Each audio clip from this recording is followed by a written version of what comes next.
నా పేరు పాస్టర్ జీవన్. హైదరాబాద్ నుంచి వచ్చాం. నేను మా బృందం ఇక్కడికి రావడానికి మరి మమ్మల్ని ఆహ్వానించినటువంటి బ్రదర్ శరత్ గారికి హృదయపూర్వకమైనటువంటి వందనాలు. మీ యొక్క సంఘాన్ని దర్శించడానికి మరి వారు పిలిచిన వెంటనే ప్రార్థనాపూర్వకంగా మీ మధ్యకు రావడానికి ప్రభువు మరి నడిపించారు. ఈరోజు మీ మధ్యలో మేమందరం కూడా, నేను మా బృందం మా టీం అందరం కూడా కలిసి మీ సన్నిధిలోనికి, మీ యొక్క మధ్యలోనికి రావడానికి, దేవుని ఆరాధించడానికి, మీతో కలిసి కొంత సమయాన్ని గడపడానికి దేవుడు ఇచ్చినటువంటి సమయాన్ని బట్టి దేవునికి మహిమ. మరి మీ అందరికి కూడా వందనాలు. ఈరోజు దేవుని మనం అందరం కూడా కలిసి ఆరాధించినప్పుడు మనం దేవుని సన్నిధిలో ఉన్నాము అని అంటే దేవుడు మనతో ఉన్నాడు అని మనం జ్ఞాపకం చేసుకుంటున్నాం. ఆమేన్. మన పక్కన వాళ్ళతో చెప్దాం, దేవుడు మనతో ఉన్నాడు. మీరు అందరూ మాట్లాడుకుంటారు కదా ఒకరితో ఒకరు. పక్కన వారితో చెప్పండి, దేవుడు నీతో ఉన్నాడు. మనతో చెప్పుకుందాం, దేవుడు నాతో ఉన్నాడు. దేవుణ్ణి, యేసును వెంబడించేటువంటి మనందరం నమ్మేటువంటి ఒక బలమైనటువంటి విషయం ఏంటంటే నా దేవుడు నాతో ఉన్నాడు అని. మనకు కొన్నిసార్లు అలా అనిపించవచ్చు, కొన్నిసార్లు అసలు అనిపించకపోవచ్చు. కానీ మనం అందరం కూడా దేవుని వాక్యాన్ని మనం నమ్ముతూ, దేవుని వాక్యం చెప్తుంది, ఇదిగో యుగ సమాప్తి వరకు నేను మీతో కూడా సదాకాలము ఉన్నాను, ఉండబోతున్నాను కాదు, ఉన్నాను. దేవుడు మనతో ఉన్నాడు. కొన్నిసార్లు మనకు అనిపించకపోవచ్చేమో, బట్ ఆయన మనతోటి ఉన్నాడు. ఈరోజు మనం అటువంటి దేవుణ్ణి ఆరాధించడానికి ఆయన సన్నిధిలోనికి వచ్చి ఉన్నాం. దేవుడు మనతో ఉన్నందుకు దేవునికి ఒకసారి గట్టిగా వందనాలు చెప్దామా? దేవానికి వందనాలు అని చెప్దాం. కొంచెం దగ్గరగా చెప్దాం, దేవానికి వందనాలు. మన దేవుడు మనతో ఉన్నాడు. మనతో ఉండడం కోసమే పరలోకాన్ని వదిలిపెట్టి దేవుడు మన కోసం భూమి మీదకి వచ్చేసాడంట. మనలాగా వచ్చేసాడు. ఈరోజు దేవుడు మనతో ఉన్నాడు అని ఎంతమందికి అనిపిస్తుంది? మీ అందరికి అనిపిస్తుందా? ఎంతమందికి అలా నమ్మడం కష్టంగా ఉంది? చేతులెత్తి చూపించాల్సిన అవసరం లేదు. కొన్నిసార్లు కష్టంగా ఉంటుంది. మన ప్రార్థనలు ఉంటాయి కదా కొన్నిసార్లు, దేవా అసలు ఉన్నావా, నువ్వు చూస్తున్నావా ఉంటే కదా మనకు అనిపిస్తుంది. ఈరోజు ఎంతమందికి ఇక్కడ చెమటలు పోస్తున్నాయి? ఎవరికి చెమటలు పోయట్లేదా? కొంతమందికి చెమటలు పోస్తున్నాయి. నాకు కొంచెం చెమటలు పోస్తున్నాయి. దాని అర్థం ఏంటి? గాలి లేదనా? నా చెమటలు పోస్తున్నాయి. మరి గాలి ఉంటే చెమటలు ఎందుకు పోయాలి? ఏమంటారు?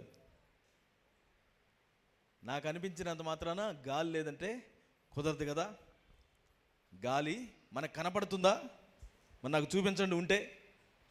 మనం చూపించలేము. కానీ ఆ గాలి లేకపోతే ప్రాణం కూడా నిలబడదు. ఎంతో అవసరమైనటువంటిది మన కళ్ళకు కనపట్టలేదు, మనకు అనిపించట్ల, గాలే లేదు అంటాం కొన్నిసార్లు. అంటే గాలి లేదని దాని అర్థం లేదు. అలానే మనకు కొన్నిసార్లు అనిపిస్తుంది అసలు దేవుడే లేడు అని, దేవుడు ఉంటే ఇదంతా ఎందుకు జరుగుతుందని, అప్పుడులో ఉండేవాళ్ళే ఇప్పుడు ఎక్కడ జరుగుతున్నాయని కదా. కొన్నిసార్లు మనం మన పితరుల గురించి మాట్లాడుకునేటప్పుడు ఆ రోజుల్లో అంటే ఎంతో భక్తి కలిగి వాళ్ళు మోకరించి ఉపవాస ప్రార్థనలు చేస్తే అవన్నీ జరిగాయి. ఈ రోజుల్లో ఎక్కడండి అని మనకు అనిపించవచ్చు. మనకు అనిపించినా అనిపించకపోయినా దేవుడు మాత్రం మార్పు లేనివాడు. ఆ రోజుల్లో దేవుడు ఏం చేశాడో ఈ రోజుల్లో కూడా దేవుడు అదే దేవుడు. అలాంటి వాటిని జరిగించడానికి సామర్థ్యం కలిగిన వాడు. ఆయన శక్తి ఏం తగ్గిపోలేదు. మనం మంచోళ్ళమై దేవుడు మన జీవితంలో కార్యం చేయడంలా ఆయన మంచోడు కాబట్టి చేస్తున్నాడు. దేవుడు మంచోడు కాబట్టి మన జీవితాల్లో తన మంచిని మనకు పంచుతున్నాడు. ఈరోజు అట్లాంటి దేవుడిని మనం ఆరాధిస్తున్నప్పుడు దేవుడు ఏమంటున్నాడంటే, మీ స్తుతుల ద్వారా నేను ఆనందిస్తున్నాను, మీ స్తుతుల ద్వారా నేను హెచ్చించబడుతున్నాను అని దేవుని యొక్క వాక్యం మనకు సెలవిస్తుంది. కొన్ని విషయాలు మన వాక్యంలోంచి నేర్చుకుందాం. చిన్న ప్రార్థన చేసుకుందామా? మాతో ఉన్నటువంటి దేవా మాతో మాట్లాడండి అని మనం దేవుడిని అడుగుదాం. మన దేవుడు మాట్లాడే దేవుడు, మన పరిస్థితులను ఎరిగినటువంటి దేవుడు, మన ప్రార్థనలు ఎరిగినటువంటి వాడు. ఆయన మనకు జవాబు ఇవ్వడానికి సిద్ధంగా ఉన్నాడు.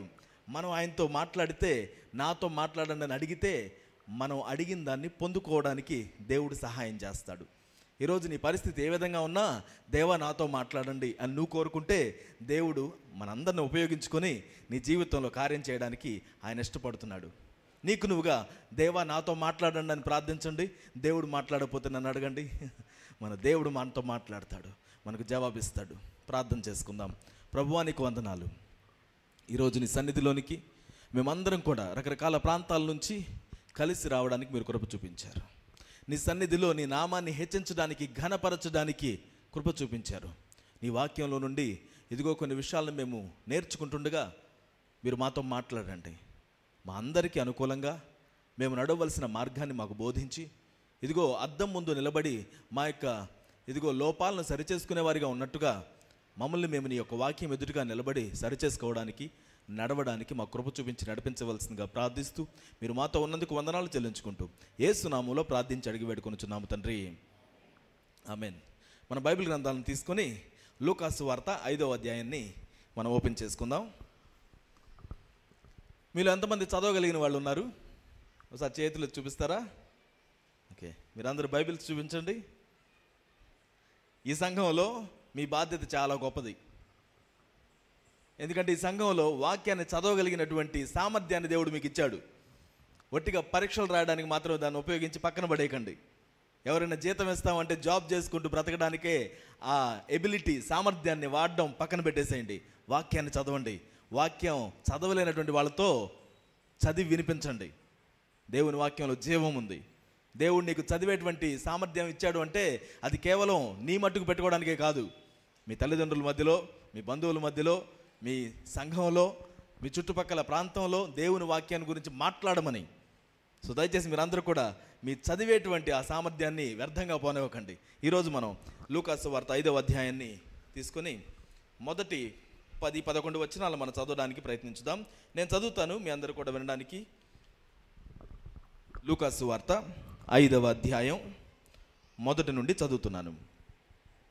జనసమూహము దేవుని వాక్యము వినుచు ఆయన మీద పడుచుండగా ఆయన గెన్నెసరెతు సరస్సు తీరమున నిలిచి ఆ సరస్సు తీరముననున్న 2 దోణెలను చూచెను. జాలరులు వాటిలో నుండి దిగి తమ వలలు కడుగుచుండిరి. ఆయన ఆ దోణెలలో సీమోనుదైన ఒక దోణె ఎక్కి దరి నుండి కొంచెము త్రోయుమని అతనిని అడిగి కూర్చుండి దోణెలో నుండి జనసమూహములకు బోధించుచుండెను. ఆయన బోధించుట చాలించిన తరువాత, నీవు దోణెను లోతునకు నడిపించి చేపలు పట్టుటకు మీ వలలు వేయుడని సీమోనుతో చెప్పగా, సీమోను, ఏలినవాడా, రాత్రి అంతయు మేము ప్రయాసపడితమి గాని మాకేమీయూ దొరకలేదు. అయినను నీ మాట చొప్పున వలలు వేతునని ఆయనతో చెప్పెను. వారు అలాగు చేసి విస్తారమైన చేపలు పట్టిరి. అందుచేత వారి వలలు పిగిలిపోవుచుండగా వారు వేరొక దోణిలోనున్న తమ పాలివారు వచ్చి తమకు సహాయము చేయవలనని వారికి సంజ్ఞలు చేసిరి. వారు వచ్చి 2 దోణెలు మునుగునట్లు నింపిరి. సీమోను పేతురు అది చూచి యేసు మోకాళ్ళ ఎదుట సాగిలపడి, ప్రభువా, నన్ను విడిచిపొమ్ము, నేను పాపాత్ముడనని చెప్పెను. ఏలయనగా వారు పట్టిన చేపల రాశికి అతడును అతనితో కూడా ఉన్న వారందరూ విస్మయముందిరి. అలాగున సీమోనుతో కూడా పాలివారైన జబదయి కుమారులకు యాకోబును యోహానును విస్మయముందిరి. అందుకు యేసు, భయపడకుము, ఇప్పటి నుండి నీవు మనుషులను పట్టువాడవై ఉందువని సీమోనుతో చెప్పెను. వారు దోణెలను దరికి చేర్చి సమస్తమును విడిచిపెట్టి ఆయనను వెంబడించిరి.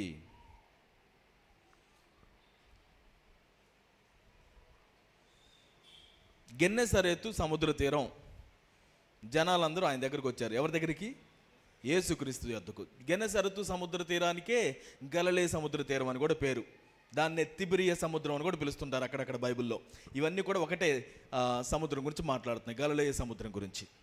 ఆ ప్రాంతంలో అనేక మంది యేసు యొద్దకు వచ్చి ఆయన చెప్పేటువంటి మాటలు వినడానికి వారందరూ సిద్ధపడి వచ్చారు. ఈరోజు మనం అందరం వచ్చినట్టుగా ఆ రోజు యేసుక్రీస్తు వారు ఎక్కడుంటే అక్కడికి జనాలందరూ కూడా ఒక సమూహంగా ఏర్పడి ఆయన మాట వినడానికి, బోధ వినడానికి వెళ్ళేవారు. అలా అక్కడికి వెళ్ళినప్పుడు యేసుక్రీస్తు వారు అక్కడే ఉన్నటువంటి ఒక పడవ మీద ఎక్కి కూర్చున్నారు. ఎవరిదా పడవ? ఎవరిదండి? సీమోను. అంటే ఎవరు? సీమోనుకి ఇంకో పేరేంటి? పేతురు. అందరం చెప్దాం, ఏం పేరు? పేతురు. పేతురు ఒక జాలరి. చిన్నప్పటి నుంచి చేపలు పట్టేటువంటి వృత్తిలో ఉన్నాడు. తన కుటుంబం అందరూ కూడా చేపలు పట్టుకునేవారు. ఆ రోజు కూడా పేతురు చేపలు పట్టడానికి వెళ్ళాడు. చేపలు సాధ్యమైనంత వరకు రాత్రి కాలం పడుతూ ఉంటారు. ఎక్కువగా బయట వచ్చేటువంటి శబ్దాలతోటి పైన ఉండకుండా అవి కిందకి వెళ్ళిపోతాయంట పగటి కాలంలో. రాత్రి కాలంలో అంత నిశ్శబ్దంగా ఉంటుంది కాబట్టి అవి పైన తిరిగే అవకాశం ఉంది. ఆ సమయంలో ఎక్కువగా దొరుకుతాయి కాబట్టి రాత్రిపూట చేపలు పట్టడానికి వెళుతుంటారు. పేతురు తనతో పాటుగా కొంతమంది కలిసి రాత్రిపూట చేపలు పట్టడానికి వెళ్ళారు. కానీ వాళ్ళకి ఆ ప్రయాస అంతా వ్యర్థమైంది. రాత్రి ఎంత ప్రయత్నం చేసినా చేపలు మాత్రం దొరకలేదు. బాగా తప్పించుకున్నాయి. ఉదయానికి వారు ఒడ్డుకొచ్చేసి చాలా ప్రయాసపడ్డాం, అలిసిపోయాం, నిద్రాహారాలు మానేసేసి ప్రయాసపడ్డాం, కానీ ఎటువంటి చేప దొరకలేదు అని దిగులుగా వారు వచ్చేసారు. వచ్చిన తర్వాత వలలు బాగు చేసుకుంటున్నారు. ఆ సముద్రంలో వాళ్ళు వల వేసినప్పుడు దాంతోపాటుగా రాళ్ళు ఏమేంటియో దానిలో పడుతూ ఉండొచ్చు. వాటన్నిటిని తీసుకుంటూ కొంచెం బాగు చేసుకుంటున్నారు. ఇలా వాళ్ళ జీవితంలో చాలాసార్లు జరిగి ఉండొచ్చు. ఇదేదో మొదటిసారిగా అయ్యి ఉండకపోవచ్చు. వెళతారు, ప్రయత్నం చేస్తారు, కానీ ప్రయత్నం ఫలించదు, మరలా వెనక్కి వచ్చేసేసారు. కానీ ఈరోజు ఆయన వెనక్కి వచ్చి వలని శుభ్రం చేసుకుంటుంటే ఆ వలని శుభ్రం చేసుకుంటున్నటువంటి పేతురు దగ్గరికి యేసుక్రీస్తు వచ్చి ఆయనతో పాటుగా చాలామంది జనాలు వచ్చారు. యేసు గురించి పేతురుకి అప్పటికి తెలుసు. అంతకుముందే వాళ్ళ ఇంట్లోకి వచ్చి వాళ్ళ ఇంట్లో తన అత్తయ్యని స్వస్థపరిచాడు. ఆవిడ జ్వరంతో బాధపడుతూ ఉంటే యేసు వాళ్ళ ఇంట్లోకి వెళ్ళి ఆమె చేతిని పట్టుకొని లేపగానే ఆమెకున్న జ్వరం ఆమెను విడిచిపోయింది. ఎంతో కొంత పరిచయం ఉంది. ఆ జనాన్ని వేసుకొని ఆయన అక్కడికి వస్తూ ఉంటే ఈయన తెలిసిన ఆయన కదా అనుకుని ఏం చేస్తున్నాడు ఇక్కడ, బాగా మాట్లాడతాడు ఈయన అని అనుకుంటూ ఉంటే ఆయన వచ్చి నీ బోట్లో నేను ఎక్కొచ్చా, నీ దోణిలోనికి నేను ఎక్కొచ్చా, నీ పడవలో నేను ఎక్కి కూర్చుంటాను అనగానే ఈయన చాలా ఆనందంగా ఆయన ఎక్కించుకున్నాడు. చాలా హాయిగా తన పని తను చేసుకుంటున్నాడు. యేసుక్రీస్తు వారు ఆ పడవలో కూర్చొని వచ్చినటువంటి జనాలందరితో మాట్లాడుతున్నాడు. అంతమంది జనంతో మాట్లాడుతుంటే చిన్నగా మాట్లాడతారా, పెద్దగా మాట్లాడతారండి? చెప్పండి. పెద్దగానే మాట్లాడాలి. ఇప్పుడు మీరందరూ ఉన్నారు, మీకు వినపడేటట్టుగా నేను పెద్దగా మాట్లాడడానికి ఒక మైక్ పెట్టుకొని మాట్లాడుతున్నా. ఆ రోజు యేసుక్రీస్తు వారు పెద్దగా వారందరికీ అర్థమయ్యేటట్టుగా ఆయన యొక్క దోణి మీద నుంచొని వారందరితో మాట్లాడాడు. అవన్నీ చక్కగా వింటున్నాడు పేతురు. నా బోట్లోకి వచ్చి కూర్చొని ఆయన వాక్యం చెప్తున్నాడు. ఎంత మంచి విషయం కదా.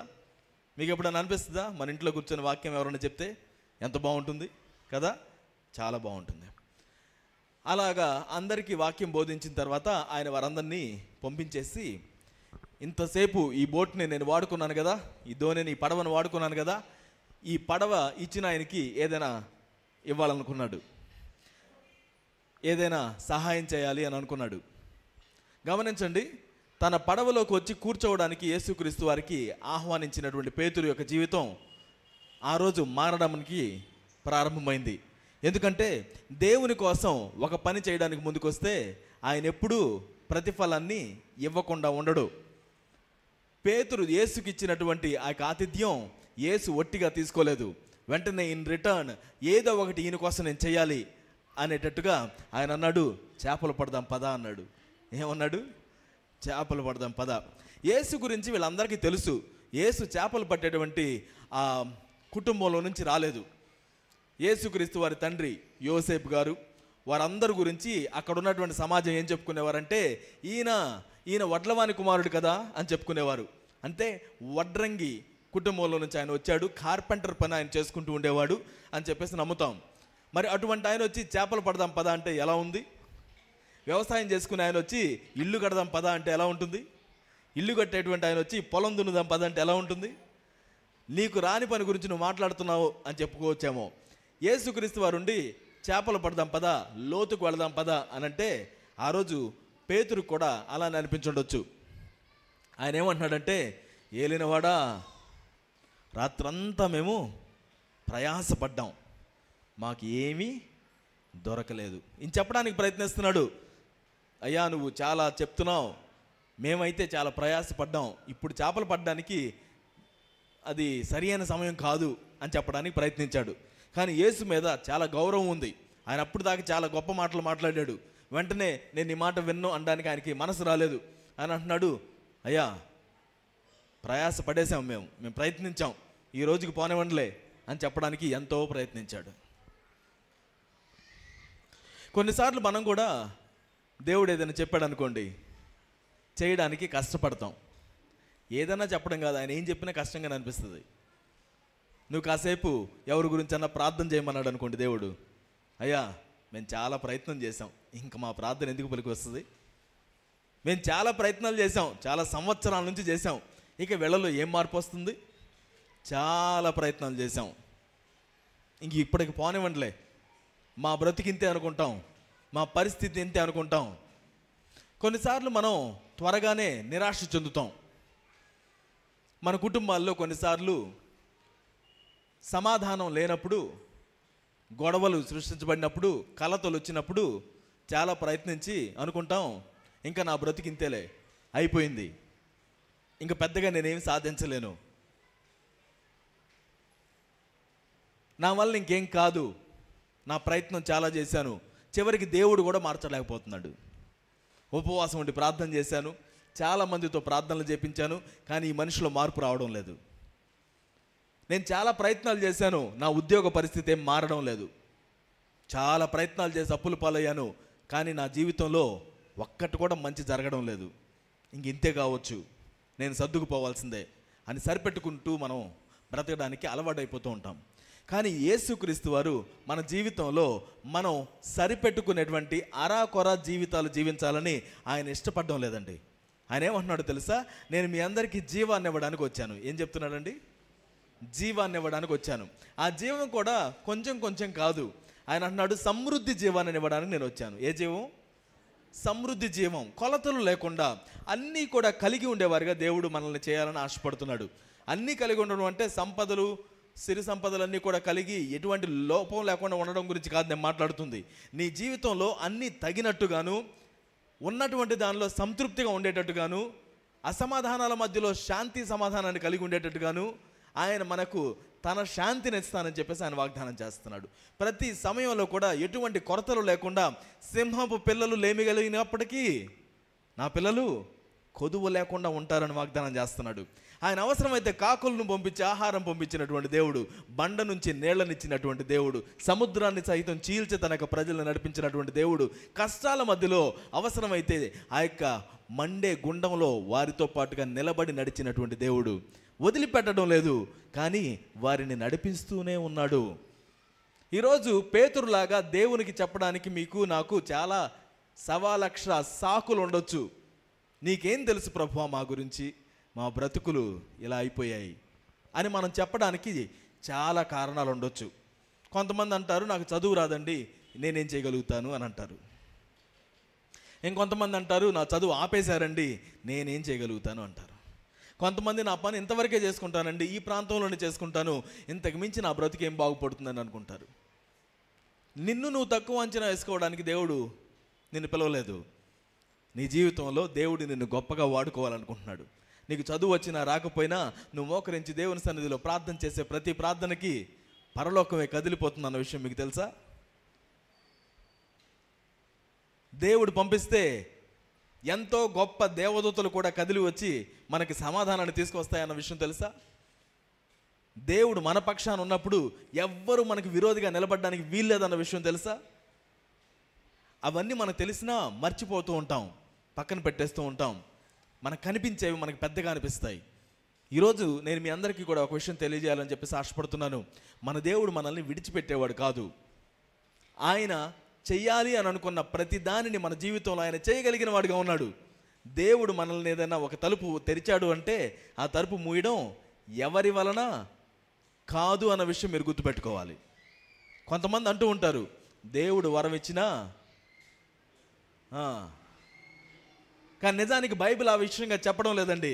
నా దేవుడు తలుపులు తెరిస్తే ఏ ఒక్క వ్యక్తి కూడా దాన్ని మూయలేడు అని వాక్యం చెప్తుంది. కొన్నిసార్లు మనకు అలా అనిపించవచ్చు, నేను చాలా ప్రయత్నించాను కానీ నా మీద ఉన్నటువంటి వాళ్ళని తొక్కేశారండి, నేను చాలా ప్రయత్నం చేశాను కానీ నా కుటుంబంలో నన్ను ముందుకు రానివ్వడం లేదు, నా ఫ్రెండ్స్ సర్కిల్ నన్ను ముందుకు రానివ్వడం లేదు, ఎంతో ప్రయత్నం చేసినా నన్ను తొక్కేస్తున్నారని అనిపించవచ్చు. కానీ నిజానికి వాక్యం అంటుంది అది ఎవరి వలన కాదు. ప్రయత్నం చేయొచ్చేమో, నీకు విరోధంగా అనేకమైన ఆయుధాలు రూపించబడొచ్చేమో, కానీ అవేవి వర్ధిల్లవు అని వాక్యం చెప్తుంది. సో ఈరోజు నువ్వు చూసేటువంటి ఆయుధాలన్నీ, నువ్వు చూసేటువంటి నిరాశలన్నీ, ఇవన్నీ నా మీదకి వర్ధిల్లి నన్ను తొక్కువేస్తారేమో, నిజంగానే నన్ను అణిచివేస్తారేమో అని నువ్వు భయపడకుండా ఉండడం చాలా అవసరం. నువ్వు అలా భయపడకుండా ఉన్నప్పుడు నువ్వేం చేస్తున్నావు తెలుసా? దేవుడిని ఆరాధిస్తున్నావు. నా దేవుడు గొప్పవాడు, నా దేవుడు చేయి విడువాడు, ఆయన చెప్పిన మాటను నెరవేర్చేటువంటి దేవుడు అని మనం నమ్ముతున్నాం. హల్లెలూయా. ఆ రోజు పేతురుతో ఆయన అన్నాడు, చేపలు పడదాం పద, లోపలికి వెళ్దాం. లోపలికి వెళదాం. పేతురుకేమో చాలా సందేహాలు. ఇప్పుడు లోపలికి వెళితే చేపలు ఎక్కడ ఉంటాయి? నువ్వు నా నుంచి పెద్ద పెద్దగా కేకలేసి మాట్లాడుతున్నావు, ఇంకా కొంచెం లోపలికి వెళ్ళిపోయి ఉంటాయి కానీ ఇంకెక్కడ దొరుకుతాయి. కానీ ఆయన ఒక మాట అన్నాడు. ఏమన్నాడు? అయినను నీ మాట చొప్పున నేను వలేస్తాను, నీ మాట చొప్పున నేను చేస్తాను. అది ఎంత గొప్ప విషయం తెలుసా? దేవుడు మాట చెప్పాడు కాబట్టి వెలుగు కలిగింది. దేవుడు మాట పలికాడు కాబట్టి భూమి నీరు వేరైపోయి సముద్రాలు భూమి ఏర్పడ్డాయి, మొక్కలు మొలిచాయి. దేవుడు చెప్పాడు కాబట్టి సూర్య చంద్ర నక్షత్రాలు అన్నీ కూడా ప్రారంభమయ్యాయి, వాటి గతి చొప్పున తిరగడం ప్రారంభమయ్యాయి. దేవుడు చెప్పాడు కాబట్టి మనం చూసే ప్రతిదీ కూడా ఉద్భవించింది. ఆయన నోటిలో నుంచి ఉన్నటువంటి మాట, నీతోటి దేవుడు మాట్లాడే ప్రతిదాన్ని జీవింపచేసేటువంటి దేవుడుగా ఉన్నాడు. పేతురు ఆ రోజు అంటున్నాడు, నువ్వు చెప్పావు కాబట్టి నేను చేస్తాను, నీ మాటకి నేను లోబడతాను. ఈరోజు నేను మిమ్మల్ని అందరినీ ప్రోత్సాహపరుస్తున్నాను. దేవుడు నీతో ఏం చెప్పాడో అది చేయడానికి ప్రయత్నించండి. దేవుడు చెప్పడం అంటే ఏంటి? ఎంతకి దేవుడు ఎలా చెప్తాడు? ఎలా చెప్తాడు దేవుడు? బైబిల్లో దేవుడు ఎవరితో మాట్లాడా? ఎవరితో మాట్లాడాడండి? మీకు తెలిసినంతవరకు దేవుడు ఎవరితో మాట్లాడాడు? మోషేతో మాట్లాడాడు. ఇంకా ఎవరండి? యెహోషువతో మాట్లాడాడు, బిలాముతో మాట్లాడాడు, అబ్రహాముతో మాట్లాడాడు. ఇంకా ఎవరమ్మా? చాలామందితో దేవుడు మాట్లాడాడు. ఎలా మాట్లాడాడు వాళ్ళతోటి? కొంతమందికి కళల ద్వారా మాట్లాడాడు, కొంతమందితో దర్శనాల ద్వారా మాట్లాడాడు, ఇంకొంతమందితో ప్రవక్తల ద్వారా మాట్లాడాడు, మరి కొంతమందితో దేవదూతలను పంపించి మాట్లాడాడు, ఇంకొంతమందితో ప్రకృతిని ఉపయోగించి మాట్లాడాడు, ఇంకా కొంతమందితో ఆలోచనలతో మాట్లాడాడు, మరి కొంతమందితో దైవజనులను పంపించి దేవుడు మాట్లాడాడు. రకరకాల పద్ధతుల్లో దేవుడు మనిషితో మాట్లాడుతూనే ఉన్నాడు. ఇంకా కొంతమందితో వాళ్ళ ఆలోచనల ద్వారా దేవుడు మాట్లాడాడు. దేవుడు మాట్లాడడం అంటే ఆకాశం నుంచి పెద్ద స్వరం వచ్చేసి ఆ స్వరం నిన్ను గట్టిగా పిలవడం మాత్రమే కాదండి. అలా కూడా దేవుడు మాట్లాడాడు చాలామందితో. దేవుడు కొంతమందితో వాళ్ళ ఆలోచనలతో మాట్లాడాడు. ఎలా? నువ్వెందుకు కోపంగా ఉన్నావు? ఎవరితో అన్నాడు దేవుడు ఆ మాట? కయ్యూనితో అన్నాడు. కయ్యూనికి బాగా కోపం వచ్చింది. దేవుడు వాళ్ళ ప్రార్థన అంగీకరించాడు, నా ప్రార్థన అంగీకరించట్లా. వాళ్ళ అర్పణ అంగీకరించాడు, నా అర్పణ అంగీకరించట్లా. వాళ్ళు చేస్తే ప్రార్థన వాళ్ళందరికీ జవాబు వస్తుంది, నా ప్రార్థన మాత్రం జవాబు రావట్లా. చాలా కోపంగా ఉంది దేవుడి మీద. దేవుడు కయ్యూనితో మాట్లాడుతున్నాడు. ఏమని? నువ్వెందుకు కోపంగా ఉన్నావు? ఈ రోజుకి కూడా దేవుడు నీతో నాతో ఇలాంటి ప్రశ్నలు అడుగుతూనే ఉంటాడు. ఆదామా ఎక్కడున్నావు? కయ్యూను ఎందుకు కోపంగా ఉన్నావు? ఏం చేస్తున్నావు? దేవుడు మనిషితో మాట్లాడుతూనే ఉన్నాడు అన్న విషయం ఈరోజు మనం జ్ఞాపకం పెట్టుకుందాం. ఈరోజు నీతో కూడా దేవుడు మాట్లాడుతూనే ఉన్నాడు. దైవజనుల ద్వారా మాట్లాడుతున్నాడు. దేవుడు తన వాక్యం ద్వారా మనతో మాట్లాడుతున్నాడు. ఈ రోజుకి కూడా కళల ద్వారా, దర్శనాల ద్వారా దేవుడు తను మాట్లాడాలనుకున్న విధానంలో మాట్లాడడానికి ఆయన ఎప్పుడు సిద్ధంగానే ఉన్నాడు. ఆయన మనకు దూరంగా లేడు, చాలా సమీపంగా ఉన్నాడు. ఈరోజు మనల్ని దేవుడు ఆలయంగా చేసుకొని ఉన్నాడు. ఎవరండి దేవుని ఆలయం? ఎవరు? నేనే దేవుని ఆలయాన్ని అని చెప్పుకుందాం. నేనే దేవుని ఆలయాన్ని. ఈరోజు ఈ ఆలయంలోకి వచ్చేటప్పుడు ఎలా వచ్చారండి? నేను పరిశుద్ధ ఆలయంలోకి వస్తున్నాను, పరిశుద్ధంగా ఉండాలి, జాగ్రత్తగా ఉండాలి అని మనం వస్తాం. అలానే మన జీవితంలో కూడా ఏది పడితే అది రానివ్వడానికి వీల్లేదు. ఎందుకని? మనమే దేవుని ఆలయంగా ఉన్నాం. మన ఆలయాన్ని పరిశుద్ధపరచుకోవడం చాలా ప్రాముఖ్యమైనటువంటి విషయం. దేవుడు మనిషితో మాట్లాడడం గురించి మనం చూస్తున్నాం. దేవుడు నీతో ఏదైనా చెప్పినప్పుడు వాక్యం ద్వారా కావచ్చు, దైవజనుల ద్వారా కావచ్చు, నీ ఆలోచనల ద్వారా కావచ్చు, కళల ద్వారా, దర్శనాల ద్వారా కావచ్చు, ఆయన ఎలా చెప్పినా దేవుని వాక్యానికి అది సమంగా ఉంటుంది. కాబట్టి దేవుని వాక్యాన్ని మనం తెలుసుకోవడం చాలా అవసరం అండి. దేవుడే మాట్లాడా, నాకు నేనే మాట్లాడుకుంటున్నానా అని మనకు ఎలా తెలుస్తుందంటే, దేవుడు మాట్లాడితే దేవుని వాక్యంతో అది సరితూకంగా ఉంటుంది. అంటే ఉదాహరణకి, నువ్వు పక్కన వాళ్ళ దాన్ని ఆశించు అని దేవుడు ఎప్పుడు నీతో చెప్పడు. ఎందుకని? దేవుని వాక్యం చెప్తుంది నీ పొరుగు వాటిని ఆశించకు అని. సో దేవుడు చెప్పాడా లేదా అని మనం గుర్తించడానికి వాక్యంలో నుంచి మనం తెలుసుకుంటాం ఆ విషయాన్ని. సరే, దేవుడు నీతో చెప్పాడు అనుకుందాం, ఒక వ్యక్తి గురించి ప్రార్థించమని, ఒక వ్యక్తికి సహాయం చేయమని, ఒక వ్యక్తిని క్షమించమని, ఒక వ్యక్తిని శ్రద్ధ చూపించమని దేవుడు నీతో చెప్తే దాన్ని వెంటనే చేయడానికి మనం ఇష్టపడడం చాలా అవసరం. అది కొంచెం కష్టంగానే ఉండొచ్చు. ఆ వ్యక్తి గురించి నేను ఎందుకు ప్రార్థన చేయాలి, ఆ వ్యక్తికి నేను ఎందుకు సహాయం చేయాలి, ఆ వ్యక్తికి దగ్గరికి నేను ఎందుకు వెళ్ళాలి, వాళ్ళే నా దగ్గరకు వచ్చి నన్ను క్షమించమని అడగాలి, సారీ చెప్పాలి, నేనెందుకు ముందుకెళ్ళి చేయాలి అని మనం బెట్టు చేసుకొని కూర్చోవచ్చు. ఒకవేళ దేవుడు నిన్నే లోతునకు తెల్దామా అని నిన్ను పిలుస్తున్నాడేమో. నీ సాకులన్నీ పక్కన పెట్టి నువ్వు చెప్పావు కాబట్టి నేను చేస్తాను అని వెళ్ళడానికి నువ్వు సిద్ధంగా ఉన్నావా? నువ్వు చెప్పావు కాబట్టి నేను చేస్తాను. ఆ రోజు పేతురు అంటున్నాడు, నీ మాట చొప్పున నేను ఇది చేస్తాను. యేసుక్రీస్తు వారు భూమి మీదకి రావడానికి ఒక తల్లిని ఏర్పాటు చేసుకున్నారు కదా. ఆమె పేరేంటండి? మరియా.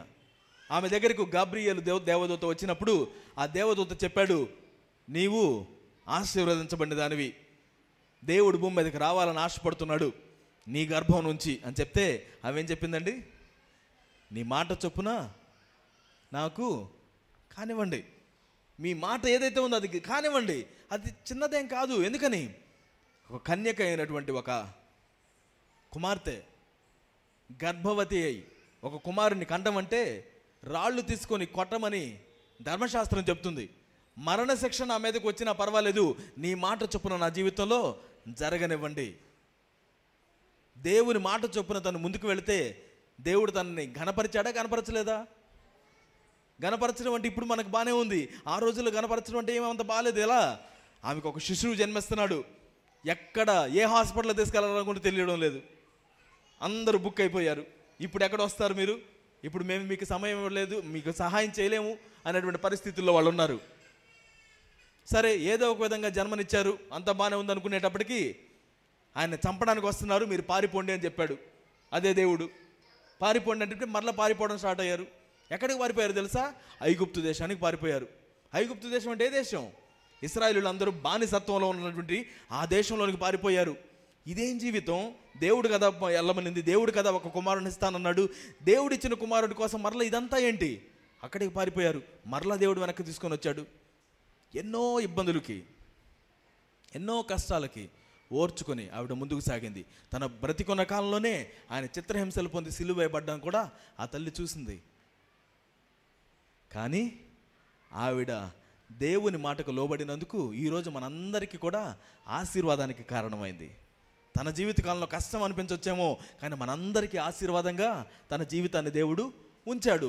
నీ జీవితంలో, నా జీవితంలో దేవుడు ఏదైతే చెప్పాడో అది చేయడానికి ఒక అడుగు ముందుకు వేసినప్పుడు అప్పటికప్పుడు అది మన కష్టంగా అనిపించవచ్చేమో, మన అహానికి అది దెబ్బతీయొచ్చేమో, నేను తగ్గినట్టు ఎందుకు ఉండాలని అనిపించవచ్చేమో, కానీ నువ్వు తగ్గి దేవునికి అవకాశం ఇచ్చినప్పుడు అనేక మందికి ఆశీర్వాదకరంగా దేవుడు నీ జీవితాన్ని వాడుకోవాలనుకుంటున్నాడు. సో ఈరోజు నేను మనవి చేస్తున్నాను, దేవుడు కనుక ఆయన సన్నిధిలోనికి నువ్వు వచ్చినప్పుడు నీతో ఈ మాట చెప్తుంటే క్షమించమని, అది ఎలాంటిదైనా క్షమించేద్దాం. అది ఎవరైనా కూడా క్షమించేసేద్దాం. కొంతమందికి ఒకటే కుటుంబంలో ఉంటారు భార్యాభర్తలు, ఒకరితో ఒకరు మాట్లాడుకోవడానికి మాత్రం ఇష్టం ఉండదు. ఒక సందర్భంలో బెట్టు చేయడం ప్రారంభించి అది కాస్త సంవత్సరాలు దాటిపోయి చివరికి ఏం చేయాలో తెలియకుండా ఎడముఖం పెడముఖం పెట్టుకొని జీవిస్తూ ఉంటారు. ఒక్క క్షణం అహాన్ని మనం పక్కన పెట్టేసేసి దేవుని మాట చొప్పున మనం ముందుకు వెళ్ళి తగ్గించుకుంటే ఆ కుటుంబం ఎంత బాగుంటుంది. తల్లిదండ్రుల మధ్యలో జరిగేటువంటి వాటన్నింటిని చూస్తూ కుమారులు కుమార్తెలు వాళ్ళ పిల్లలు ఏం చేయాలో అర్థం కాకుండా వాళ్ళ జీవితాన్ని వాళ్ళు జీవిస్తూ ఉంటారు. వాళ్ళకి ఒక గమ్యం లేదు, కుటుంబంలో సమాధానం లేదు. ఎందుకని? ఎవరి అహానికి వాళ్ళు వెళ్ళి ఎవరి గర్వం చొప్పున వాళ్ళు నడుస్తూ ఉంటే నేనెందుకు తగ్గాలనుకుని ఎటు వెళుతుందండి? క్రైస్తవ సమాజం ఆ విధంగా ఉండడానికి వీల్లేదు. మనం ప్రేమించడానికి, లోబడడానికి వాక్యం మనకు పిలుస్తుంది. మనం ఎప్పుడైతే దేవుని మాటకు లోబడడానికి ప్రయత్నిస్తామో, మనల్ని మనం తగ్గించుకుంటామో, దేవుడు మనల్ని ఆశ్చర్యపోయే విధంగా ఆశీర్వదిస్తాడు. నమ్మిన వాళ్ళందరూ కూడా ఒకసారి ఆమేనని చెప్దామా? మన జీవితాల్లో ఒక అడుగు ముందుకు వేయడానికి దేవుడు మనల్ని పిలుపునిచ్చాడు. పరలోకాన్ని వదిలిపెట్టి దేవుడు వచ్చాడండి. ఒక అడుగు మనం తగ్గితే ఏమవుతుంది? నీ కుటుంబంలోని వాళ్ళే కదా, తగ్గితే ఏమవుతుంది? మీ బంధువులే కదా, తగ్గితే ఏమవుతుంది? మీ గ్రామస్తులే కదా, తగ్గితే ఏమవుతుంది?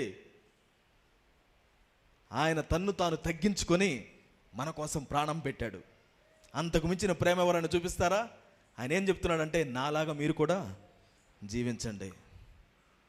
ఈరోజు నేను నమ్ముతున్నాను ఆయన సన్నిధిలో, ఈరోజే ఇక్కడే, దేవా నీవు చెప్పావు కాబట్టి నేను ఒక అడుగు ముందుకేస్తాను, నువ్వు చెప్పావు కాబట్టి నేను సమాధాన పడతాను, నువ్వు చెప్పావు కాబట్టి పాపానికి దూరం వెళ్ళిపోతాను, నువ్వు చెప్పావు కాబట్టి నీకు లోబడతాను అని నువ్వు నిర్ణయించుకుంటే ఒక క్రొత్త జీవితాన్ని నీ జీవితంలో నువ్వు చూడగలుగుతావు, నీ కుటుంబంలో నువ్వు చూడగలుగుతావు, నీ ఆత్మలో నువ్వు దాన్ని అనుభవించగలుగుతావు. పేతురు ఆ రోజు నువ్వు చెప్పావు కాబట్టి నేను చేస్తాను అని లోపలికి వెళితే ఏమైందండి? వాళ్ళు లోపలికి వెళ్ళారు, లోతుకు వెళ్ళారు, వల వేయడానికి ఇష్టపడుతున్నారు. ఇప్పుడు వల వేయడానికి సిద్ధపడ్డారు. యేసుక్రీస్తుని చూస్తే ఆయన కమాన్ వేయండి అన్నట్టుగా చూస్తున్నాడు. వేయండి. వేసే వాళ్ళకి అసలు విశ్వాసమే లేదు. ఇప్పుడు ఏదో ఈయన చెప్తున్నాడు, ఆయన కోసం వేద్దాం, టక్కన లాగేసేసి వెనక్కి వెళ్ళిపోదాం. ఎలాంటి ప్లాన్ లేదు, ఏదో గొప్ప అద్భుతం జరిగిపోతుందని విశ్వాసంతో వీళ్ళలా, నువ్వు చెప్పావు కాబట్టి నేను చేస్తానంతే. వెళ్ళి వల వేసాడు. చెప్పాను కదా అన్నట్టుగా చూశాడు ఈయన వైపుకి. చెప్పాను కదా ప్రభువా, వేసాను వల, ఇంకెళ్దాం. పట్టుకొని లాగుతుంటే వల రావడం లేదు. ఈయనకి అర్థం కాలేదు ఏమైందో. గట్టిగా పట్టుకొని లాగితే దాని నిండా చేపల రాశి.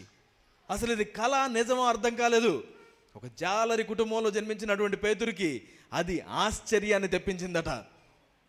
అది ఎంత గొప్పగా వచ్చిందంటే, తను తీసుకెళ్ళినటువంటి పడవ మొత్తం నిండిపోతే ఈయన మళ్ళా వేరే వాళ్ళకి సైగలు చేసి రండి రండి అని పిలిస్తే వాళ్ళు మరలా తెస్తే ఇంక 2 బోట్ల నిండా ఆ చేపల రాశి మొత్తం నింపుకొని అప్పుడు వెనక్కి వచ్చారు.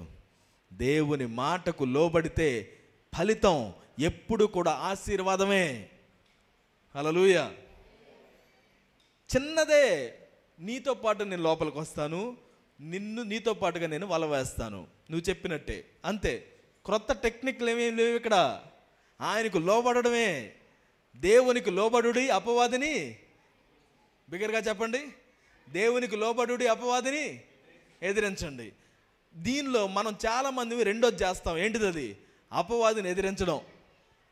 మన కుటుంబంలో కూర్చొని యేసు రక్తమే జయం, యేసు రక్తమే జయం, యేసు నామములో దురాత్మలు పారిపోవాలి, యేసు నామములో గొప్ప ప్రతిఫలం రావాలి, యేసు నామములో స్వస్థత పొందుకోవాలి.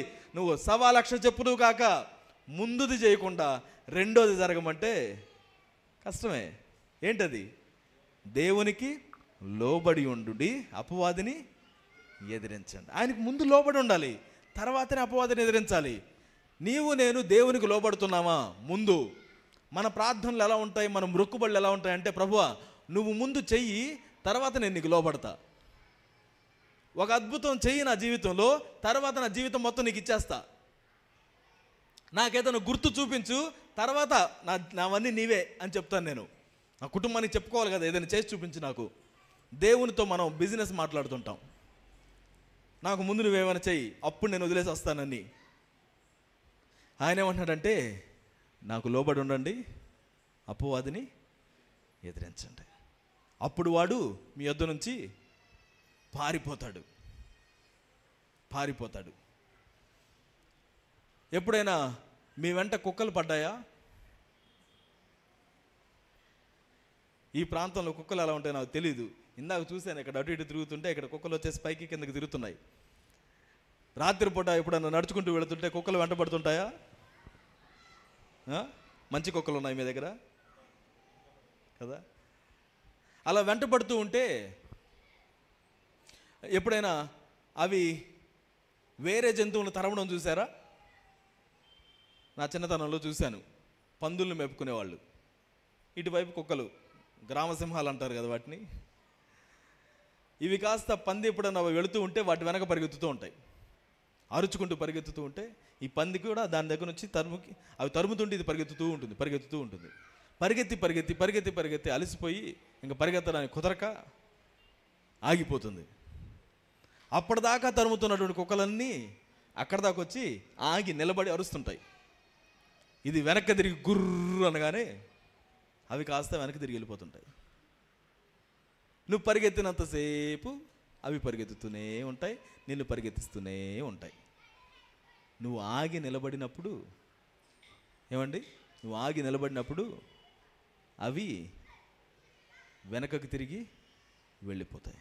దేవునికి నువ్వు లోబడితే, అపవాదిని నువ్వు ఎదిరిస్తే, అప్పుడు వాడు నీ యొద్ద నుంచి పారిపోతాడు. బాబు నువ్వు నిలబడు అని అంటే, కనపట్లేదా నీకు, ఇన్ని కుక్కలు నా మీద తరుముకుండా వస్తున్నాయి, ఇప్పుడు నేను నిలబడమంటే ఎలా నిలబడమంటున్నావు? అవి పీక్కుంటాయి, నన్ను పీకేసేస్తాయి, నా రక్తాన్ని కళ్ళ చూస్తాయి, నా ప్రాణం తీసేస్తాయి. 1,00,000 రీజన్స్ చెప్తాం మనం. ఒక్క క్షణం ఆగు.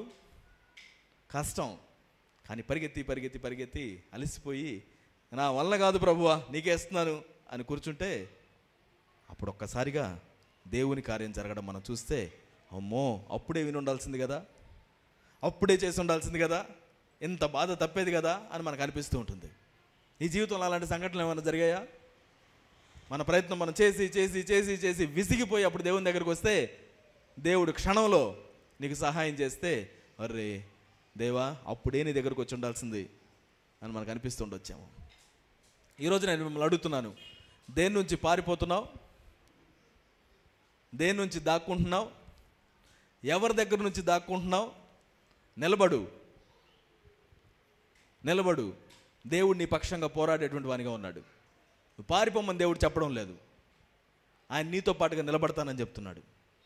నిన్ను ఆయన బాగా అర్థం చేసుకున్నటువంటి దేవుడు. కొన్నిసార్లు మనకు అనిపించవచ్చు, నన్ను ఎవ్వరు అర్థం చేసుకోలేరండి, నాకు నేనే ఒంటరి వ్యక్తిని అని నీకు అనిపించవచ్చు. అది నిజం కాదు. ఎందుకంటే దేవుడు చెప్పాడు, నేను నీతో కూడా ఉన్నాను, నేను నిన్ను విడిచిపెట్టను, నేను నిన్ను ఎంత మాత్రమును ఎడబాయను.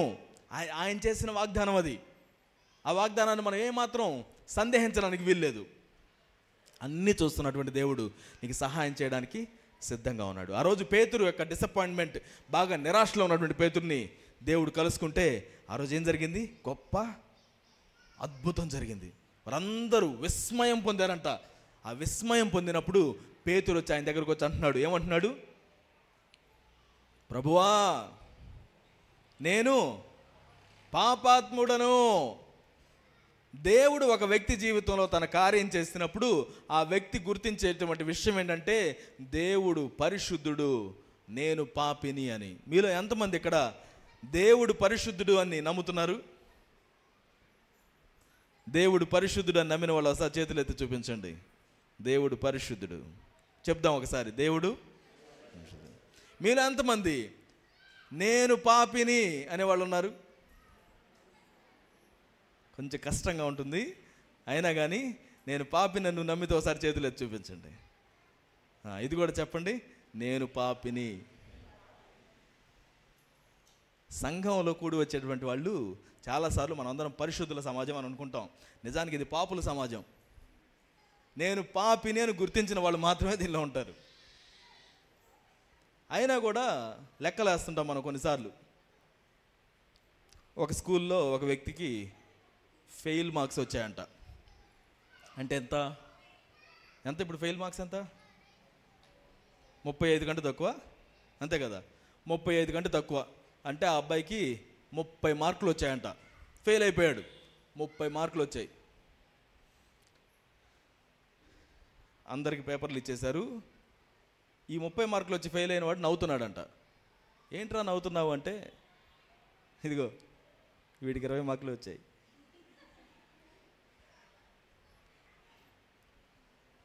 వీడికి 20 మార్కులు వచ్చాయి. ఇద్దరు ఫెయిలే కదా? కాదు, అయినా కూడా వాడికి 20 వచ్చాయి, నాకు 30 వచ్చాయి. ఇంతమంది పాపులు ఉన్నాం కదా, ఇక్కడ కూర్చొని వీళ్ళు నాకంటే గొప్ప పాపులు అని ఎన్నిసార్లు అనుకోలేదు? ఈ పక్కన ఉన్న వాళ్ళ గురించి ఒక చిట్టా రాయమంటే భలే రాస్తాం మనం. ఏమండి, పెద్ద పెద్ద కంప్లైంట్లే రాస్తాం మనం. నీ పాపం ఎంతదైనా పాపమే. ఇంకొకళ్ళ పాపం పెద్దది, ఇంకొకళ్ళ పాపం చిన్నది అని అనుకోకండి. ఒక ఆవిడ ఒక సువార్తికుని దగ్గరికి వచ్చి అడిగారంట, అయ్యా నేను అప్పుడప్పుడు చిన్న చిన్న పాపాలు చేస్తుంటాను, నన్ను కూడా దేవుడు నరకానికి పంపించేస్తాడా? ఏమండి, ఎంతకి పాపం చేస్తే దేవుడు నరకానికి పంపిస్తాడా, పంపించడా? ఆ పాపం చేసి దాన్ని ఒప్పుకోకుండా అలానే పాపంలో జీవిస్తుంటే దేవుడు పర్లేదులే అని పరలోకం తీసుకెళ్తాడు అనుకుంటున్నారా? ఎవరైనా అనుకుంటే పప్పులో కాలేసినట్టే. ఏమండి, దేవుని యొక్క సన్నిధిలోనికి వచ్చి పశ్చాత్తాప పడకుండా పాపంలోని నిలిచి ఉండేటువంటి వారు ఖచ్చితంగా దేవుని ఉగ్రతకు పాత్రులవుతారు, నరకాన్ని చవి చూస్తారు. నేను అప్పుడప్పుడు చిన్న చిన్న పాపాలు చేస్తుంటానయ్యా అంటే చిన్న చిన్న అబద్ధాలు ఆడడం. అవి తీసావా? నేను తీయలేదు, ఏదో తప్పించుకోవడానికి. నన్ను కూడా నరకానికి పంపిస్తాడా అంటే వాళ్ళలాగా నేను పెద్ద పెద్ద పాపాలు చేయలేదయ్యా, వాళ్ళలాగా తిరుగుబోతుగా వ్యక్తిగా నేను లేను, వాళ్ళలాగా నేను దొంగతనాలు చేయడం లేదు, ఎవరిలాగా వాళ్ళలాగా నేను నరహత్యలు ఏం చేయట్లా. అవన్నీ పెద్ద అమ్మో అంత పాపమా, అసలు వాళ్ళు ఎలా బ్రతుకుతారో. నేను అప్పుడప్పుడు చిన్న చిన్న పాపాలు, చిన్న చిన్న అబద్ధాలు, చిన్న చిన్నగా వాళ్ళ వాటిని ఆశించడం వీళ్ళ వాటిని ఆశించడం చేస్తుంటా అని అడిగారట. ఆ సువార్తికుడు ఆమె వైపు తిరిగి ఒక చిన్న రాయి ఆమె చేతిలో పెట్టి వాళ్ళ ముందు ఒక బావి ఉందంట, ఆ బావిలో పడేయమని చెప్పాడంట. ఆ రాయి తీసుకొని బావిలో పడేస్తే ఎలాంటి శబ్దం వచ్చింది? ఎలా శబ్దం వస్తుందంటే రాయి బావిలో వేస్తే చిన్నగా బుడుంగ్ బుడుంగ్ శబ్దం వచ్చింది. తర్వాత రాయి ఎక్కడికి వెళ్ళిపోయింది? అది కాస్త అడుగుకి వెళ్ళిపోయింది. పైకి వచ్చిద్దా? ఏమండి, మీ ఊర్లో రాయి నీళ్ళలో పడేస్తే పైకి వచ్చిద్దా? కిందకి వెళ్తుంది కదా. ఓకే. తర్వాత ఆమె చేతిలో ఆయన ఇంకొక పెద్ద రాయి పెట్టాడంట, పెద్ద రాయి. ఈ పెద్ద రాయి తీసుకుని నీళ్ళలో వేయమన్నాడట. ఈ పెద్ద రాయి తీసుకుని నీళ్ళలో వేస్తే ఆ రాయి వెళ్ళిపోయింది, అడుగుకి వెళ్ళిపోయింది. కానీ అడుగుకి వెళ్ళిపోయే ముందుగా లోపల పడగానే ఏ సౌండ్ వచ్చింది? ఢామ్ అని సౌండ్ వచ్చింది. తర్వాత అడుగుకి వెళ్ళిపోయింది. ఆ సువార్తికుడు అన్నాడంట, అమ్మా శబ్దమే పెద్దది, శబ్దమే మార్పు, వెళ్ళేది మాత్రం అడుక్కే. శబ్దమే మార్పు, వెళ్ళేది మాత్రం అడుక్కే అన్నాడట. అంటే ఏంటి? చిన్న తప్పు చేసినా పెద్ద తప్పు చేసినా శబ్దమే పెద్దది, శబ్దమే చిన్నది, వెళ్ళేది మాత్రం పాపానికి వచ్చు జీతం మరణమే. సంఘంలో ఉన్నటువంటి మనం ఒకరినొకరు మనం విమర్శించే వారిగా ఉండడం మానేయాలి. మనందరం పాపులమే. ఇందాక మీరు ఎవరన్నా ముఖం చూడకపోతే ఇప్పుడు చూసుకోవచ్చు. నీ పక్కన ఉన్నవాళ్ళు కూడా చేతులైతే నేను పాపినని చెప్పారు. నువ్వు మరలా పెద్దగా నువ్వు పాపివి నీకు తెలుసా అని చెప్పాల్సిన అవసరం లేదు. అందరికీ తెలుసు వాళ్ళకు వాళ్ళు పాపులన్న విషయం. దాంతోపాటుగా మీలో ఎంతమంది చెప్తారు దేవుడు నన్ను క్షమించాడు అని? ఎంతమంది దానికి సాక్ష్యం ఇస్తారు దేవుడు నన్ను క్షమించాడు అని? మీలో కొంతమంది చేతులు ఎత్తడానికి కష్టపడుతున్నారు. దానికి కారణాలు ఏమైనా ఉండొచ్చు, కానీ ఈ కారణం కాకుండా చూసుకోండి. అదేంటంటే ఆయన దగ్గరికి వెళ్ళి పశ్చాత్తాపడ్డం. నువ్వు పశ్చాత్తాపడకపోతే ఖచ్చితంగా దేవుడు నీ పాపాలని క్షమించలేదు. నువ్వు ఒప్పుకుంటేనే నీ పాపాలను దేవుడు క్షమించేస్తున్నాడు. నువ్వు ఒక్కసారి దేవుని సన్నిధిలోనికి వెళ్ళి నీ పాపాలను ఒప్పుకుంటే దేవుడు దాన్ని తుడిచివేసేస్తున్నాడు.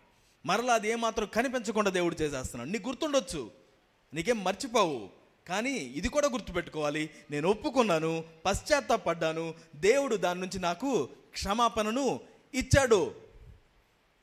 నేను ఒకప్పుడు పాపిని, ఇప్పుడు పరిశుద్ధుణ్ణి. ఎవరి ద్వారా? దేవుడు చేశాడు కాబట్టి. ఒకప్పుడు నేను రోగిని, కానీ ఇప్పుడు సంపూర్ణంగా ఉన్నాను. ఎలా?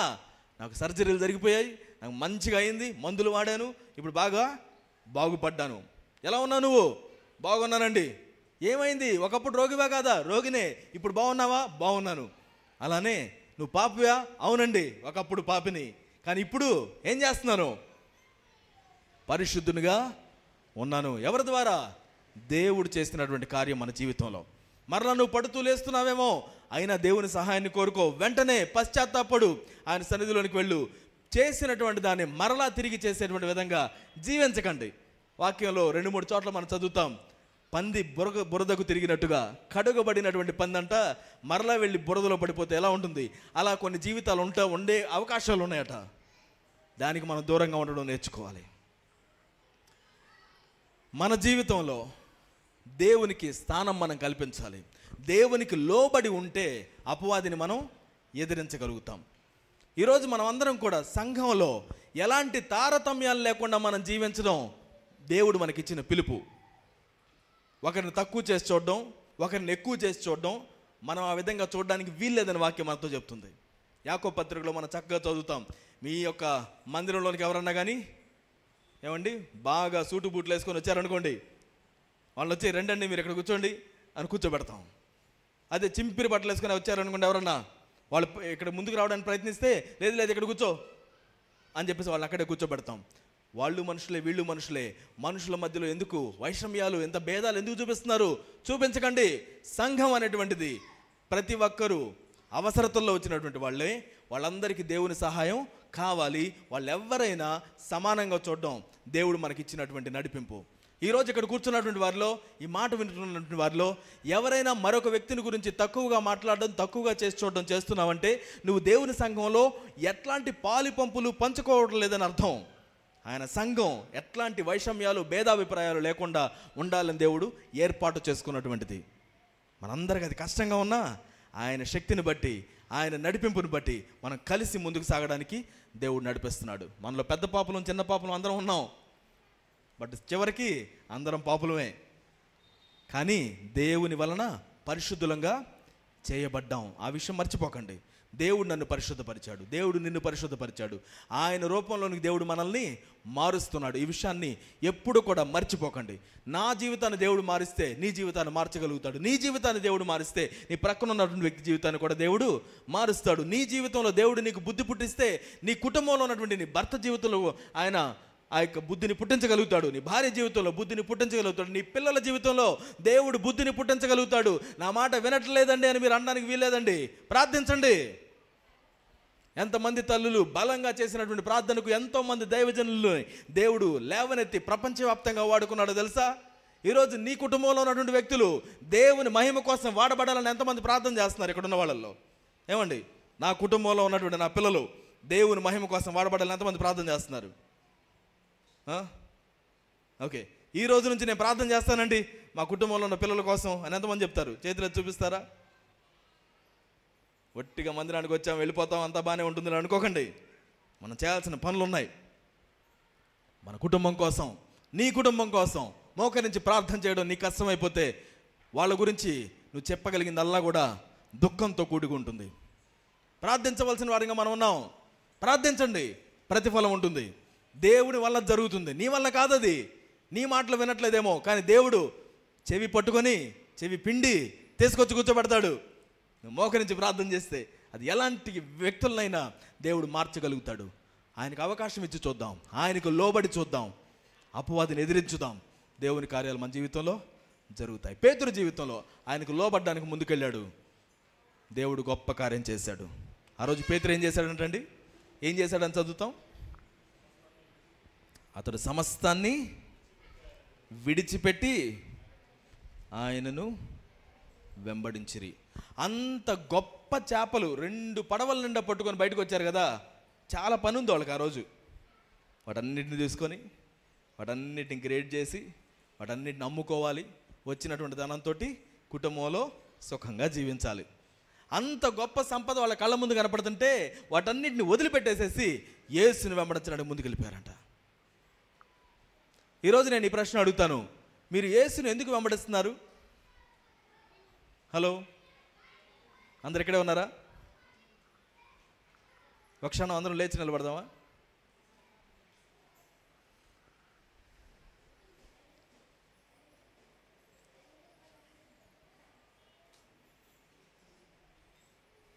మీ పక్కన వాళ్ళ వైపు తిరిగి నిన్ను చూడటం సంతోషంగా ఉందని చెప్పండి.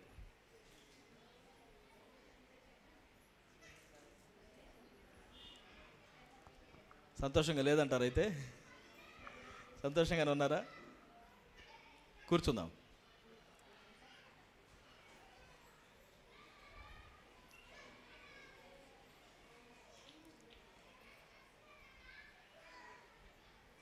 మీరందరూ యేసుని ఎందుకు వెంబడిస్తున్నారు? ఆ రోజు పేతురు ఎందుకు వెంబడించాడంటే ఒక అద్భుతాన్ని చూశాడు తన జీవితంలో, ఆయన వెంబడించాడు. మీరు ఎందుకు వెంబడిస్తున్నారు?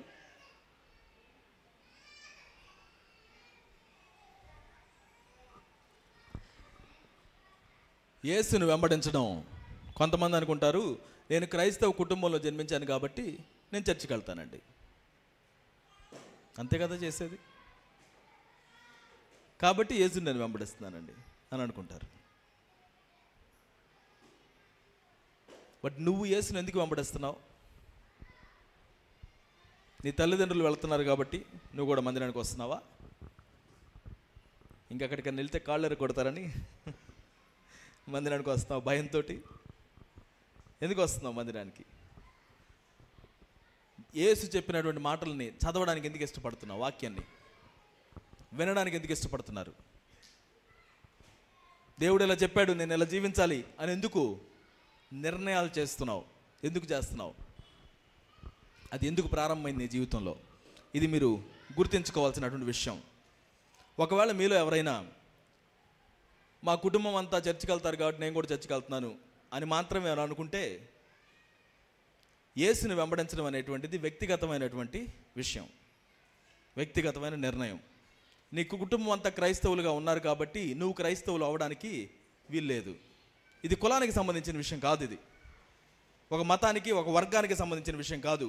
నువ్వెవరిని వెంబడిస్తావు అనేటువంటిది. ఒక పార్టీ ఉందనుకోండి, పొలిటికల్ పార్టీ ఉందనుకోండి, ఈ పార్టీ అంటే నీకు ఎందుకు ఇష్టం అంటే ఏం చెప్తావు? నా వాళ్ళందరూ వాళ్ళని వెంబడిస్తున్నారు కానీ నేను కూడా వెంబడిస్తానంటారా? కొంతమంది అనొచ్చాము. మన నిజానికి ఎవరినైనా నేను వీళ్ళని ఇష్టంగా వీళ్ళని వెంబడిస్తాను, వీళ్ళకి నేను ఓటేస్తానని చెప్తే ఎందుకు వేయాలి? వాళ్ళ గురించి తెలుసుకొని వాళ్ళు మంచి చేస్తారనే నమ్మకంతో నువ్వు వాళ్ళ వైపుకి వెళతావు, అంతే కదా. బయటికి ఏం చెప్పుకున్నా లోపల ఎవరు ఓటేస్తావో నీకే తెలుసు కదా. నీకంటూ ఒక అభిప్రాయం అనేది ఉంటుంది. యేసును నమ్మడం, యేసుని వెంబడించడం అనేది కూడా నీ వ్యక్తిగతమైనటువంటి అభిప్రాయం. నువ్వు క్రైస్తవుల కుటుంబంలో పుట్టావని అంత మాత్రాన యేసుని వెంబడిస్తున్నావు, నేను క్రైస్తవురాలని క్రైస్తవుని అనుకుంటే కుదరదండి.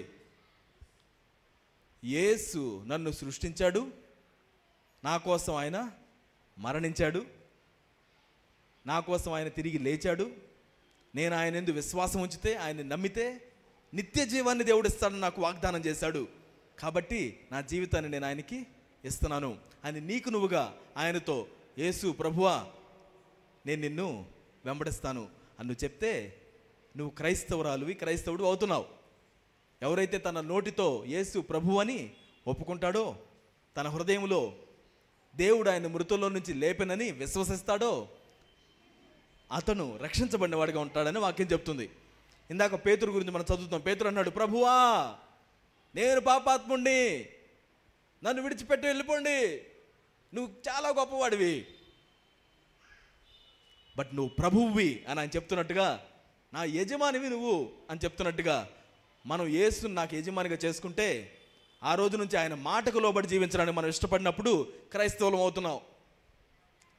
మందిరానికి వస్తూ దేవుని వాక్యంలో చెప్పేదాన్ని ఏమాత్రం కూడా గుర్తించకుండా, దేవుడు ఏం మాట్లాడుతున్నాడో దాన్ని పట్టించుకోకుండా, మనకు నచ్చిందే మనం చేసుకుంటూ వెళుతూ నేను క్రైస్తవ వ్యక్తిని అని నువ్వు అనుకుంటే అది కుదరని పని. వాక్యం దాన్ని అంగీకరించడం లేదు. అందుకే చివరి దినాల్లో ఆయన దగ్గరికి వెళ్ళి కొంతమంది అంటారట, ఏమని? ప్రభువా ప్రభువా ప్రభువా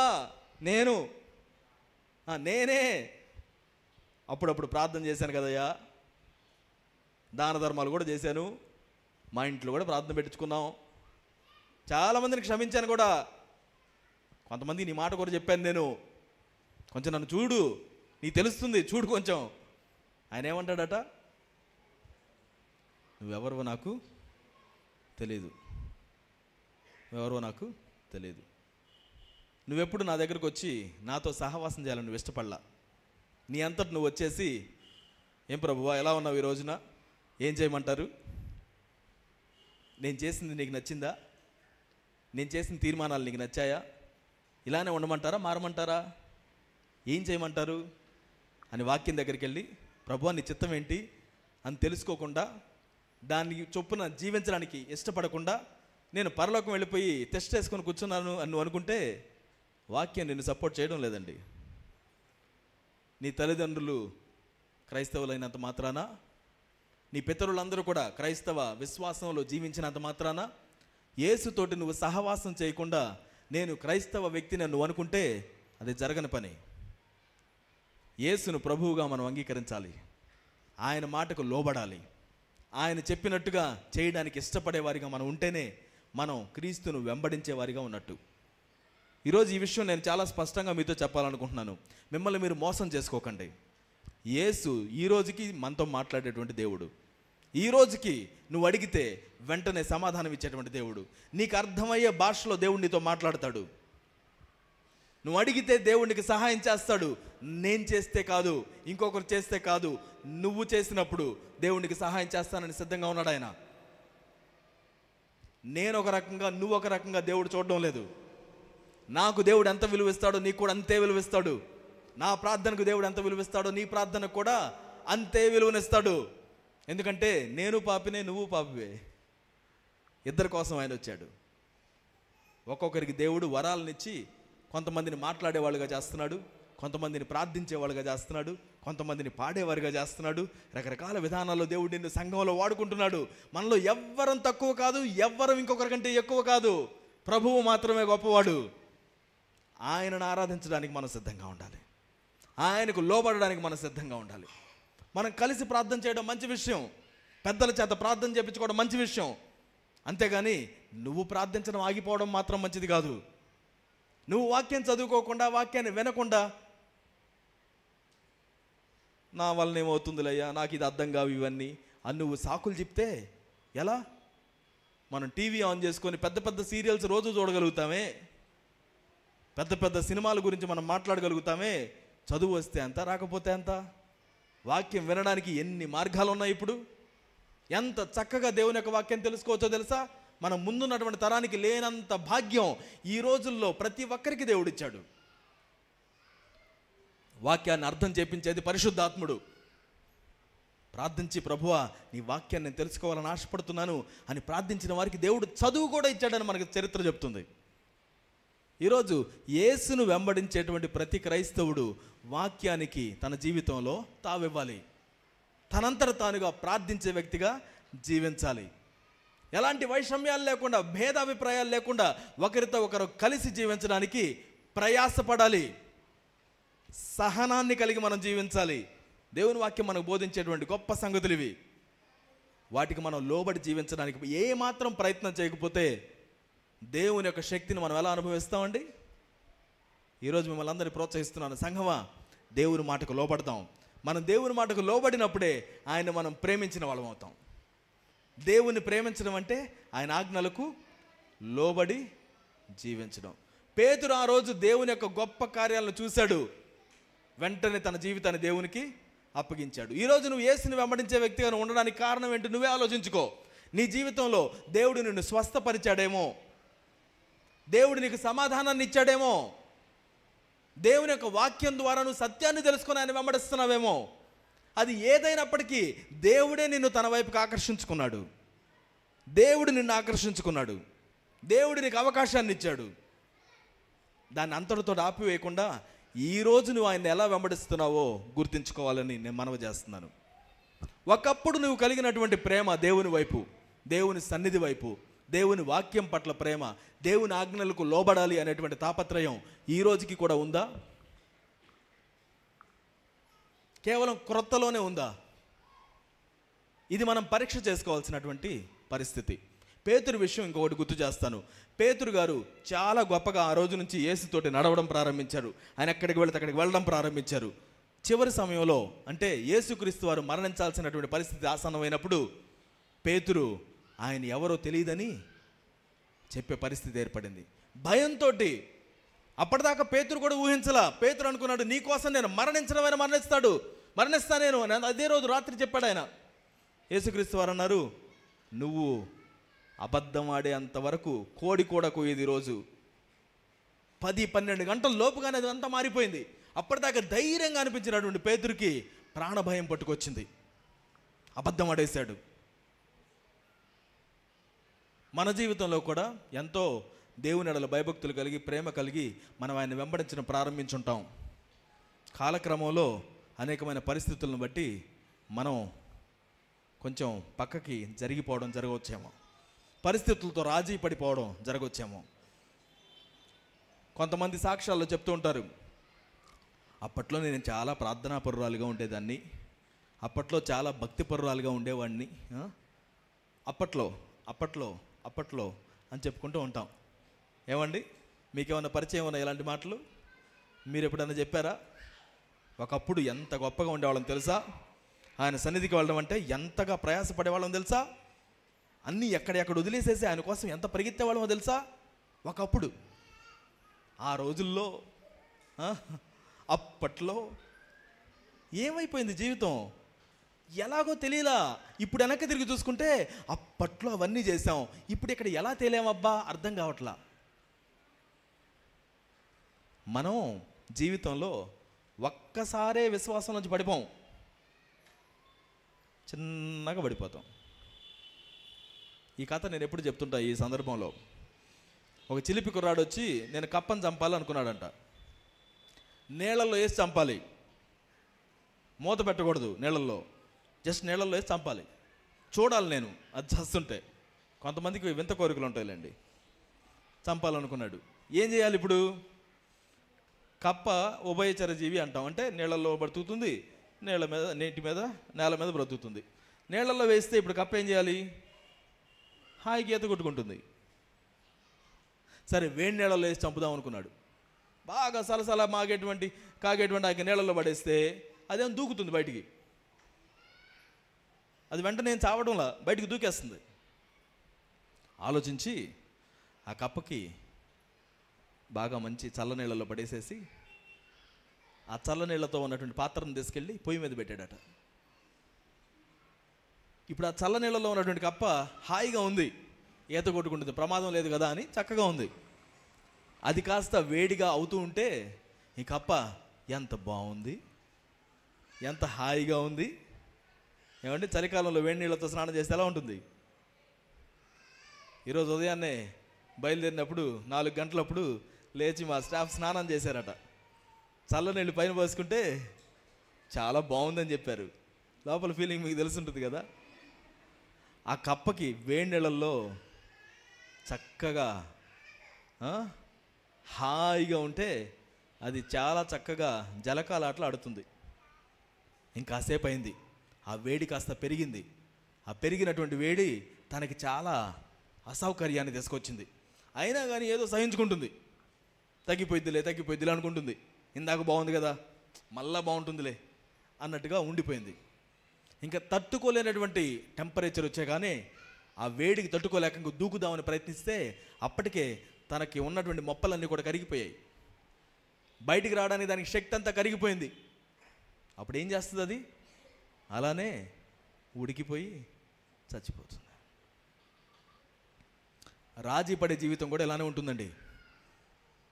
మనం ఎప్పుడు కూడా ఒక్కసారిగా విశ్వాసం నుంచి పడిపోం. ఒక్కసారిగా పడితే తప్పని లేచేస్తాం. కొంచెం కొంచెంగా ఈరోజు బాగా టయర్డ్ అయిపోయాం, కష్టపడిపోయాం కాబట్టి ఈరోజు బైబిల్ చదవకపోతే ఏమైందిలే, ఈరోజు ప్రార్థనకు వెళ్ళకపోతే ఏమైందిలే, ఈరోజు కూర్చొని ప్రార్థించకపోతే ఏమైందిలే, దేవుడు కరుణామయుడు, మహోన్నతుడు, ఆయన అర్థం చేసుకుంటాడు, ఆయన ఏమైనా మనలాంటోడా, పర్వాలేదులే, ఇలా ప్రారంభమయ్యి ప్రార్థన చేసి ఎన్ని రోజులు అవుతుందో. లాస్ట్ టైం నువ్వు కూర్చొని, నువ్వు నీ ఫ్రెండ్స్ కలిసి కూర్చొని కలిసి ప్రార్థన చేసి ఎంతకాలం అవుతుందో. ఒకప్పుడు కలిస్తే ప్రార్థన అనేవాళ్ళు, ఒకప్పుడు కలిస్తే వాక్యం అనేవాళ్ళు, ఒకప్పుడు కలిస్తే దేవుని గురించి మాట్లాడుకునేవారు, దేవుడు వచ్చేసాడు, దేవుడు ఇచ్చేసాడని చెప్పుకునేటువంటి వాళ్ళు. ఇప్పుడు కలిస్తే ఏం మాట్లాడుకుంటున్నారు? ఎక్కడి నుంచి ఎక్కడికి వెళ్ళిపోయాం? ఏం జరిగింది మధ్యలో? అలవాటు పడిపోతున్నాం వేడి నీళ్ళకి. ఆ కప్ప వేడి నీళ్ళకి అలవాటు పడుతూ భలే ఉందిలే అనుకుంటూ వెళ్ళినట్టుగా అలవాటు లేనటువంటి ప్రోగ్రామ్స్ చిన్నగా చూడడం స్టార్ట్ చేసి ఈరోజు అది కనుక లేకపోతే ఊపిరాటలేదు అన్నట్టుగా అతుక్కుపోతున్నారు. మొబైల్స్కి కావచ్చు, టీవీలకు కావచ్చు, కొండాలు చెప్పే వాళ్ళకి కావచ్చు. పొద్దు తిరగదు వాళ్ళతో మాట్లాడకపోతే. ఏదో ఎవరి వ్యసనం వాళ్ళకన్నట్టు, ఎవరి అలవాట్లు వాళ్ళకన్నట్టు ఏదో కొంచెమే ప్రారంభమవుతాయి. ఆ తాగుడికి బానిసైపోయి వ్యభిచారానికి బానిసలైపోయి, లేని వాటిని ఆశపడుతూ, ఉన్న వాటిని ఏమాత్రం విలువివ్వకుండా తృణీకరిస్తూ ఎటు వెళ్ళిపోయారు? జాగ్రత్త పడడం అవసరం. సంఘం మనం ఇలా కలిసి కూర్చున్నప్పుడు, మనం కలిసి వారం వారం ఆయన సన్నిధికి వచ్చినప్పుడు మనం ఏం చేస్తున్నాం తెలుసా? బాగానే ఉన్నాము, మనం ఎలా ఉన్నాం? ఒళ్ళు దగ్గర పెట్టుకొని జీవిస్తున్నావా? జాగ్రత్తగా బ్రతుకుతున్నావా లేదా? ప్రభు ఏం చెప్తున్నాడు అని జాగ్రత్తగా చూసుకొని మనల్ని మనం సరి చేసుకుంటూ, ఏం చేసుకుంటూ అండి? అందరం చెప్తాం ఈ మాటను. ఏ మాట? సరి చేసుకుంటూ. దేవుని సన్నిధికి మనం వచ్చినప్పుడు సరి చేసుకోవడానికి వస్తున్నాం. సరి చేసుకుంటూ ప్రభువుకి ఇష్టమైనట్టుగా జీవించడానికి మనల్ని మనం తగ్గించుకొని ఆయనకు లోబడితే అప్పుడు మన జీవితాల్లో వెలుగును మనం చూడగలుగుతాం. పేతురు ఆ రోజు ఎలా తేలాడో తెలియదు, భయంతో ఆయన ఎవరో నాకు తెలియదని చెప్పేశాడు. మూడోసారి ఆయన చెప్పగానే యేసును వాళ్ళు కొట్టుకుంటూ తీసుకెళ్తుంటే ఆయన కింద పడినట్టుగా పడి పేతురు వైపు చూశాడట. మూడోసారి ఈయన ఎవరో నాకు తెలియదని చెప్పిన వెంటనే పేతురు ఆయన చూసి తట్టుకోలేక బయటికి వెళ్ళి వెక్కి వెక్కి వెక్కి ఏడవడం ప్రారంభించాడని బైబిల్లో మనం చదువుతాం. ఎలా చేశాను నేను ఇది? ఎంత దుస్థితికి ఎలా ఒడికట్టాను? నేను యేసును ఎరిగిన వ్యక్తిని, నేను క్రైస్తవురాల్ని, క్రైస్తవుణ్ణి అనే విధంగా మన చేష్టలు ఉన్నాయండి. మన స్నేహితుల మధ్యలో, మన పొరుగువారి మధ్యలో, మన కుటుంబంలో. లేకపోతే నాకేం తెలుసులే, అసలు నేను క్రైస్తవుడే కాదు అన్నట్టుగా మన యొక్క పనులు ఉన్నాయా? అలా మన పనులు ఉంటే మనం పేతురు చేసిందే మనం చేస్తున్నాం.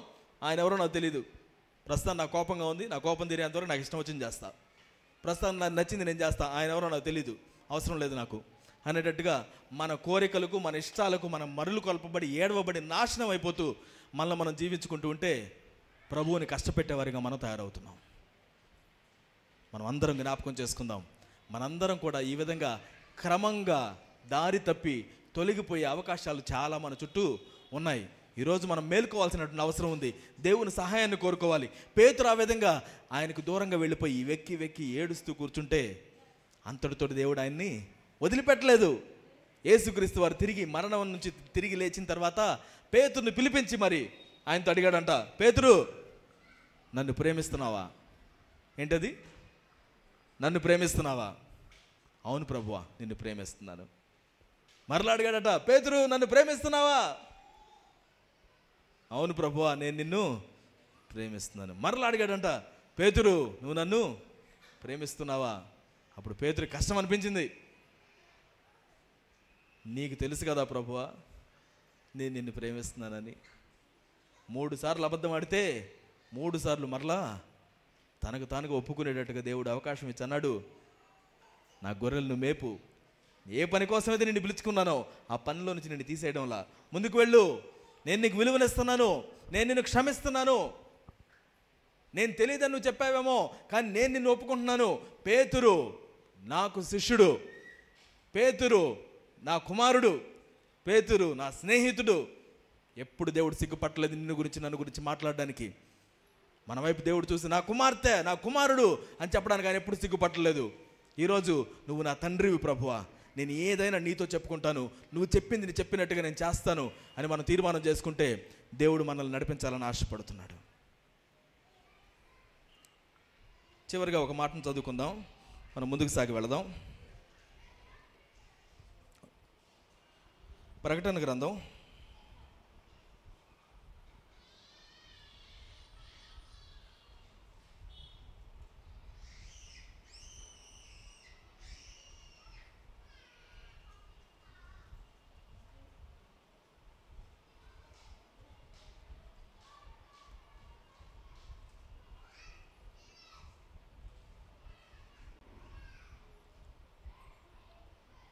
2వ అధ్యాయం 4-5 వచనాలు.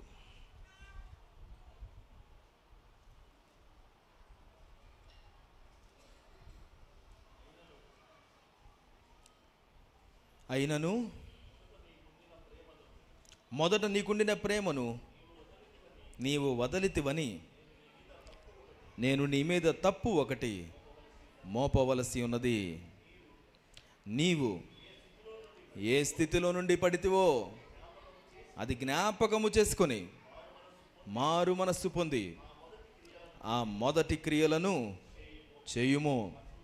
అట్లు చేసి నీవు మారు మనసు పొందితేనే సరి, లేని ఎడల నేను నీ యొద్దకు వచ్చి నీ దీపస్తంభమును దాని చోట నుండి తీసివేతును. అక్కడ ఉన్నటువంటి ఎఫెస్సులో ఉన్నటువంటి సంఘానికి దేవుడు వ్రాస్తున్నప్పుడు ఆ సంఘంతో ఆయన చాలా చక్కగా మాట్లాడుతూ ఏం చెప్పారు? నీ క్రియలు నాకు తెలుసు, నీ కష్టం తెలుసు, నీ సహనం తెలుసు, నువ్వు దుష్టులను సహింపలేదు, అందరినీ పరీక్షించి నువ్వు మంచిగా జీవించావు,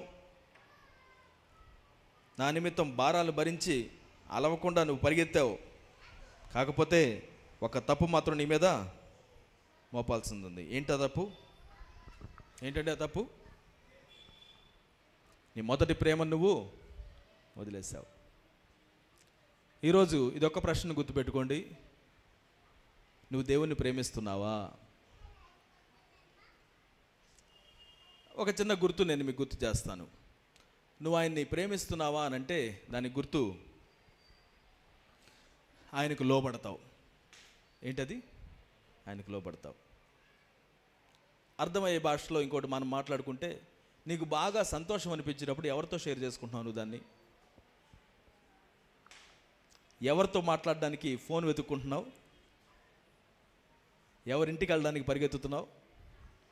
ఏ స్నేహితుడి కోసం, ఏ స్నేహితురాలి కోసం, ఎవరి కోసం అని వెతుకుతుంది నీ మనస్సు? నీ జీవితంలో జరిగే గుడ్ న్యూస్ చెప్పడానికి.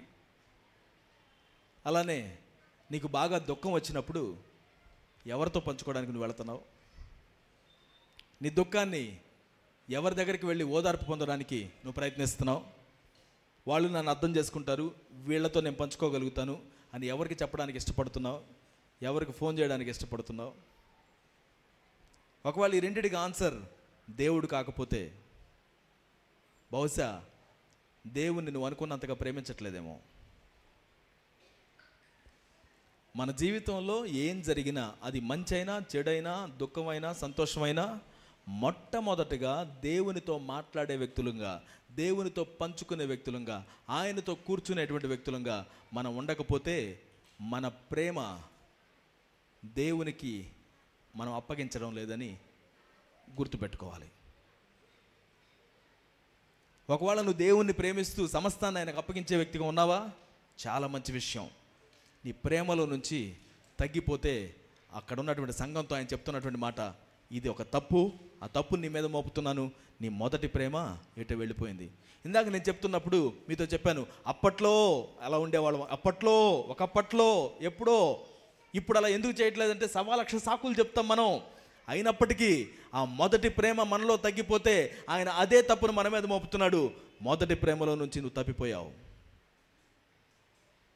దానిలో నుంచి నువ్వు బయటికి రావాల్సిన అవసరం ఉంది. నువ్వు మరలా వెనక్కి తిరిగి రావాలి. పేతురు వెనక్కి తిరిగి వచ్చినప్పుడు ఆయన ఎలాగైతే మరలా హక్కును చేర్చుకొని పేతురు యొక్క జీవితాన్ని ఆశీర్వాదకరంగా మార్చాడో, ఒక పిరికివాడుగా ఉన్నటువంటి పేతురుని బలవంతుడైనటువంటి వ్యక్తిగా దేవుడు మార్చుకున్నాడో, మన జీవితాల్లో కూడా దేవుడు తన మహిమ చేత నింపుతాడు. తన మహిమ కోసం దేవుడు వాడుకుంటాడు. నువ్వు పనిచేసేటువంటి ప్రాంతంలో, నువ్వు ఉంటున్నటువంటి కుటుంబంలో, నువ్వు ఉంటున్నటువంటి సమాజంలో ఒక గొప్ప వ్యక్తిగా దేవుడు నిన్ను తీర్చిదిద్దుతాడు. ప్రయోజనకారిగా, అనేక మందికి ఆశీర్వాదకరంగా దేవుడు నిన్ను మారుస్తాడు. నువ్వు ఎవరివైనా దేవుని కోసం నువ్వు నిలబడినప్పుడు నీ తలను ఆయన పైకి లేవనెత్తుతాడు. జ్ఞానం లేకపోతే దేవుడు జ్ఞానాన్ని ఇస్తాడు, బుద్ధి లేకపోతే బుద్ధిని ఇస్తాడు.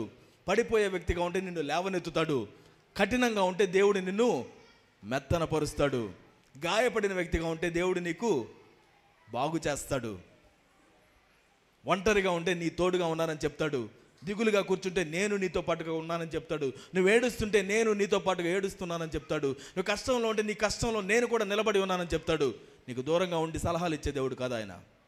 నేను మీ దగ్గరకు వచ్చి ఒక మాట చెప్పి వెళ్ళిపోతానేమో, కానీ ఆయన వెళ్ళిపోయేటువంటి వాడు కాదు. ఈరోజు ఆయనకి దగ్గరగా వెళ్ళడానికి మనం ఇష్టపడితే ఆయన మనల్ని నడిపించాలని ఆశపడుతున్నాడు. ఈరోజు ఎంతమందివి నా జీవితంలో ఆయనకి మొదటి స్థానాన్ని నేను ఇవ్వాలని ఆశపడుతున్నానని చెప్తారు. నా మొదటి ప్రేమ దేవునికే చెందాలి అని ఆశపడుతున్నారు. ఇది నీ స్వంత అభిప్రాయం అయి ఉండాలి, నీ స్వంత తీర్మానం అయి ఉండాలి. ఈరోజు నా జీవితంలో మరలా నా మొదటి ప్రేమ దగ్గరికి వెళ్తాను. నేను ఏ విధంగా అయితే ప్రార్థన చేస్తూ ఉండే వ్యక్తినో అదే విధంగా మరలా ప్రార్థన చేయడం నేను ప్రారంభిస్తాను. ఏ విధంగా దేవుణ్ణి నమ్మడం ఉండేటువంటి వ్యక్తి, నమ్మేటువంటి వ్యక్తిగా ఉండేవాడినో ఆ విధంగా ఈ రోజు నుంచి మరలా నమ్మడం నేను ప్రారంభిస్తాను. ఏ విధంగా నేను విశ్వాసంతో ఈ ప్రాంతంలో దేవుడు గొప్ప కార్యం చేస్తాడు, ఈ కుటుంబంలో దేవుడు గొప్ప కార్యం చేస్తాడు, దేవుడు మారుస్తాడు, దేవుడు నడిపిస్తాడు, దేవుని యొక్క మాట నెరవేరుతుంది అని 1000 కళ్ళతో ఎదురు చూసేవాళ్ళమో ఈరోజు మరలా అలా ఎదురు చూడడం నేను ప్రారంభిస్తాను. ఎందుకంటే నాకు కనిపించేదానికంటే దేవుడు గొప్పవాడు.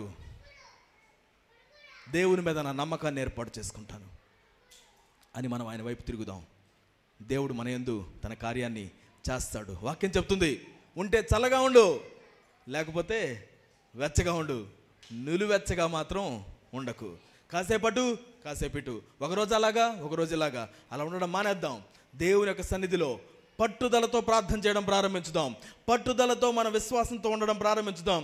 ఈరోజు ఎవరి జీవితంలోనైతే ఇదిగో ప్రభు యొక్క అవసరం ఉందని నువ్వు నమ్ముతున్నావో ఆయనకి సహాయం చేయడానికి ఇష్టపడుతున్నాడు. నీ కుటుంబంలో ఉన్నటువంటి వ్యక్తులతో ప్రారంభించండి.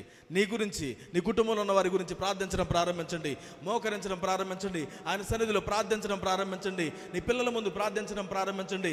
ఎందుకంటే నువ్వు నమ్ముతున్నావు దేవుడు కార్యం చేస్తాడని. సాకులు చెప్పడం మానేద్దాం. వాళ్ళ గురించి వీళ్ళ గురించి ఎవరి దగ్గరికి వెళ్ళి ఏడవడం మానేద్దాం.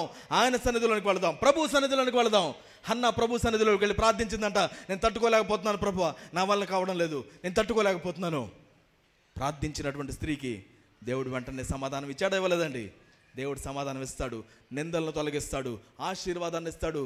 మన దేవుడు నమ్మదగిన వాడు. మనుషులు ఎవ్వరు నమ్మదగిన వారు కాదు, దేవుడు మాత్రం నమ్మదగిన వాడు. ఆయన మీద పూర్తిగా మనం ఆధారపడవచ్చు. ఈరోజు మనం ఆధారపడదాం దేవుని మీదకి. మార్పు కోసం మన దేవుని సన్నిధిలోకి వస్తామండి. మార్పు కలుగ చేసుకోవాలనే ఆశతో మనం రావాలి. దేవుడు ఏదైనా మనతో మాట్లాడినప్పుడు ఈ రోజు నుంచే ఆ మంచిని ప్రారంభించడం మనం నేర్చుకోవాలి. మనం చేసే అలవాట్లో మార్పు లేకుండా ఫలితాల్లో మార్పు రావాలంటే రాదు. ఈరోజు ప్రియమైన సహోదరి సహోదరుడా, నేను ఈరోజు నుంచి నా జీవితాన్ని మార్చుకుంటాను, తద్వారా నా కుటుంబంలో ఉన్న వారి జీవితాలను కూడా దేవుడే మారుస్తాడు అని నమ్మకంతో ప్రార్థన చేద్దామా? ప్రార్థన చేసుకుందాం. వీలైన వారి మోకరించుదాం, లేదా లేచి నిలబడదాం. నీ స్వంత నిర్ణయాన్ని దేవునితో తెలియచేయండి. ఒకప్పుడు ఎలా ఉండే వ్యక్తినో అని నువ్వు చెప్పుకునేటువంటి వ్యక్తిగా ఉంటే ఈరోజు ఆ వ్యక్తిగా దేవుడు నిన్ను మార్చాలని ఆశపడుతున్నాడు. ఆయన వద్దకు మనం తిరిగి వెళదాం. నీవు ఏ స్థితిలో నుండి పడితివో అది జ్ఞాపకం చేసుకో. ఆయన దగ్గరికి ఎలా వచ్చావో జ్ఞాపకం చేసుకో. ఎక్కడి నుంచి పడిపోవడం ప్రారంభమయ్యావో అది జ్ఞాపకం చేసుకో. మారు మనసు పొందు అని చెప్పి దేవుడు పిలుపునిస్తున్నాడు. ఆ మొదటి క్రియలు చేయి. దేవుడు నిన్ను నన్ను వెలిగించాడు కదా, ఆ వెలుగు ఇంకను ప్రవర్ధమానంగా వెలిగేటట్లుగా దేవునికి లోబడదాం.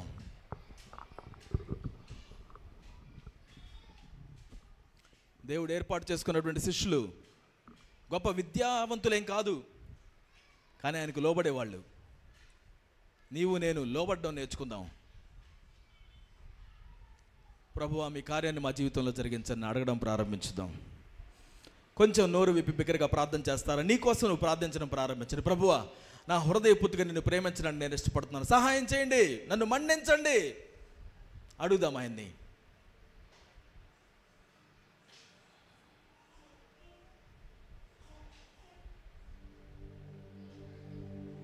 బిగ్గరగా మాట్లాడదాం దేవుని సన్నిధిలో.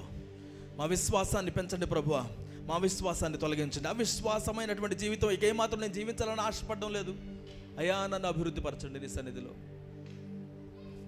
మారు మనసు పొందుదాం. మనం ఒప్పుకుంటే ఆయన నమ్మదగిన వాడు, నీతిమంతుడు.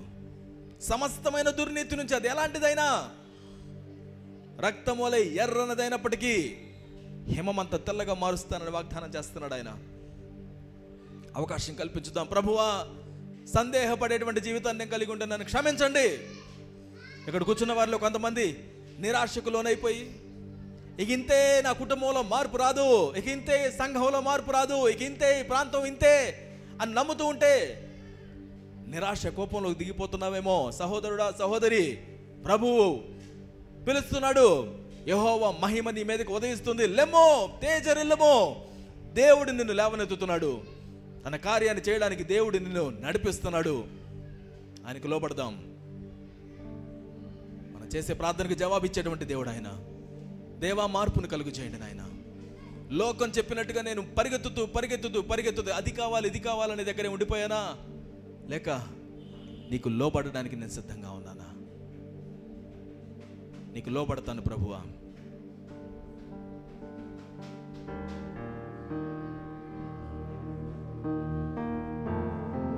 బిగ్గరగా ప్రార్థన చేద్దాం ఈ సమయంలో.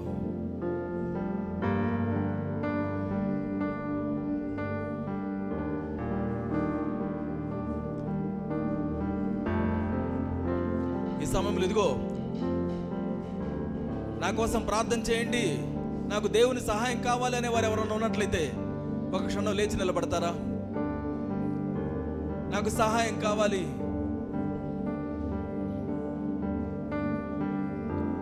నా కోసం ప్రార్థించండి. మరలా నా మొదటి ప్రేమకు వెళ్ళాలని ఆశపడుతున్నాను. మన రెండు చేతుల పైకెత్తి ప్రభువా నాకు సహాయం చేయండి, నీవు నాకు తోడుగా ఉన్నావని గుర్తించడానికి నాకు నేర్పించండి. ఒంటరితనంతో జీవించడం ఈరోజు నీ సన్నిధిలో నేను మర్చిపోవాలని అనుకుంటున్నాను ప్రభు. ఎందుకంటే నీవు నాకు తోడుగా ఉన్నావు, నీ తుట్టు కర్రయు నీ దండమును నన్ను ఆదరించేదిగా ఉన్నది. నీ మీద నేను ఆశపడతాను ప్రభు. ఈ సమయంలో ఇదిగో నీ పక్కన ఉన్నటువంటి వారి చేతులు ఎత్తిన వారిగా ఉన్నట్లయితే వారి కోసం ప్రార్థన చేయడం ప్రారంభించండి. వారి చేతులు పట్టుకుందాం.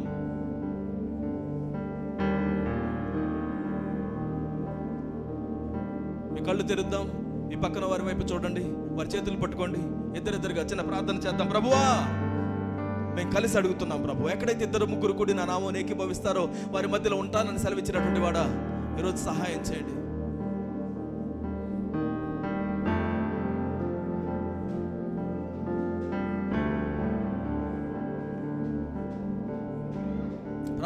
ప్రార్థన చేద్దాం. I request our team to come forward and pray. ముందుకు వద్దాం, అందరి దగ్గరికి వెళదాం, ప్రార్థన చేద్దాం. దేవుడు కార్యం చేస్తున్నాడు. ఈరోజు మనం కలిసి ప్రార్థన చేస్తున్నాం. ఎవరు మౌనంగా ఉండొద్దు, ఎవరు ఒంటరిగా ఉండొద్దండి. ఇద్దరుగా కానీ ముగ్గురుగా కానీ మీ చేతులు పట్టుకుందాం, చిన్న ప్రార్థన చేద్దాం. ప్రభువా వీరికి సహాయం చేయండి. నీ గురించి, నీ పక్కన ఉన్నటువంటి వ్యక్తి గురించి ప్రార్థించండి. సందేహపడకుండా చేతులు పట్టుకుందామండి. ఒక అడుగు ముందుకు వేద్దాం, చేయి పట్టుకుందాం, చిన్న ప్రార్థన చేద్దాం. దేవా సహాయం చేయండి. దగ్గరికి వెళ్ళి ప్రార్థన చేద్దాం. నీకు అసాధ్యమైనది లేదు, క్లిష్టమైనది లేదు, సమస్తము నీ నియంత్రణలో ఉన్నది. నీకు అసాధ్యమైనది లేదు, క్లిష్టమైనది లేదు, సమస్తము నీ నియంత్రణలో ఉన్నది. భవిష్యత్తును గూర్చి, ప్రస్తుతమును గూర్చి నేనేలా చింతింతును. భవిష్యత్తును గూర్చి, ప్రస్తుతమును గూర్చి చింతింపక ఆరాధింతును. యేసయ్యా యేసయ్యా నీవుంటే చాలు. యేసయ్యా యేసయ్యా యేసయ్యా నీవు లేక బ్రతుకలేనయ్యా. ప్రార్థించుదామా?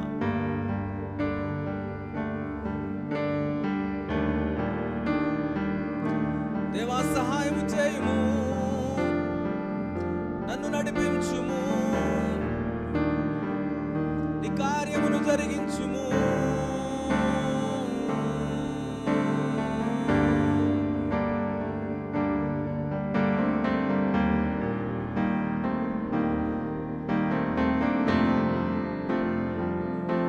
మా విశ్వాసాన్ని అభివృద్ధి పరచండి ప్రభు అని యొక్క సన్నిధానంలో.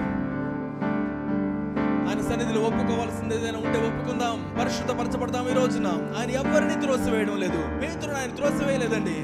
ఇదిగో ఆయన్ని మరలా హక్కున చేర్చుకుని, ఇదిగో పేతురు, నేను నీ మీద సంఘాన్ని కడతానయ్యా, నేను వాడుకోవాలని ఆశపడుతున్నాను. నీ బలహీనతలు చూసి దేవుడు నిన్ను ఎద్దేవా చేయడం లేదు. నేను ఆయన ఆహ్వానిస్తున్నాడు.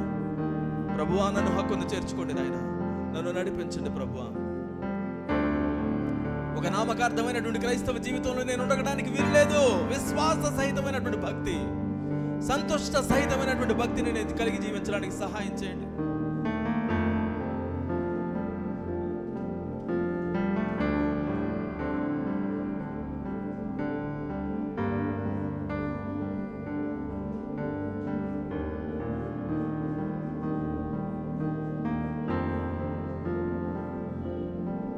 ఎంత గొప్ప దేవుడు మన దేవుడు, ఎంతగా ప్రేమిస్తున్నాడు.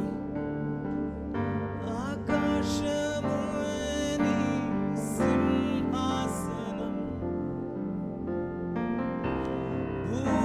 భూమియేని పాదపీఠము,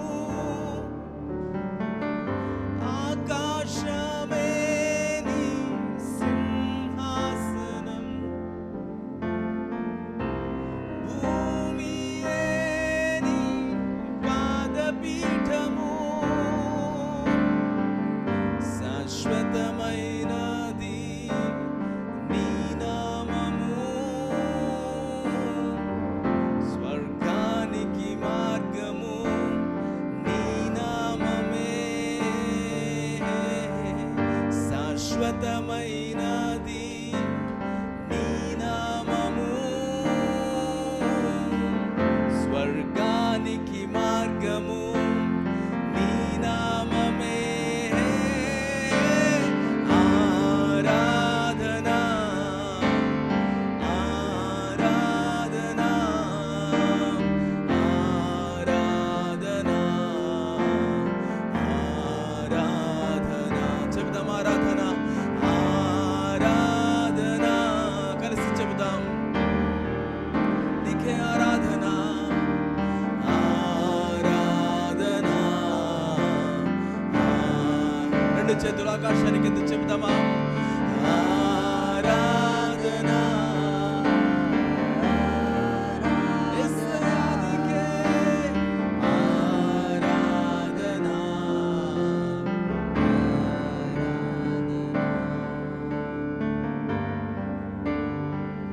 నీకే ఆరాధనా, నీకే అర్పణ యేసయ్యా. నన్ను నీకే అర్పిస్తున్నానయ్యా, నన్ను నీకే సమర్పిస్తున్నానయ్యా, నన్ను నీకే అర్పిస్తున్నానయ్యా, నన్ను నీకే సమర్పిస్తున్నానయ్యా. యేసయ్యా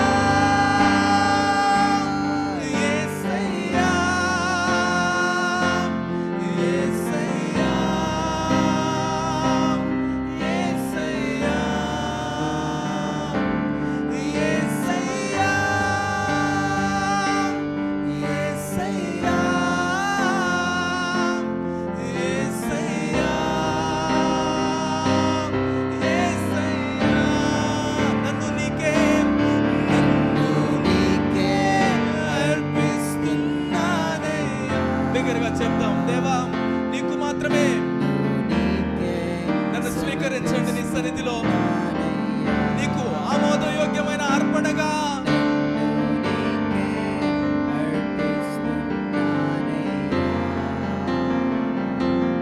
నన్ను కేవలము నీకే. యేసయ్యా యేసయ్యా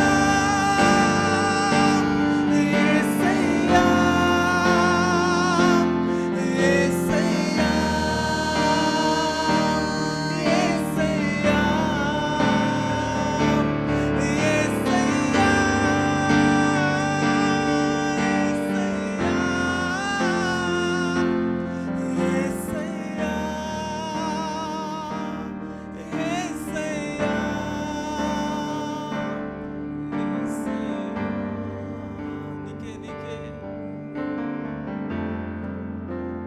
జీవితాన్ని నీ చేతుల్లో ఉంచుతున్నాను ప్రభువా.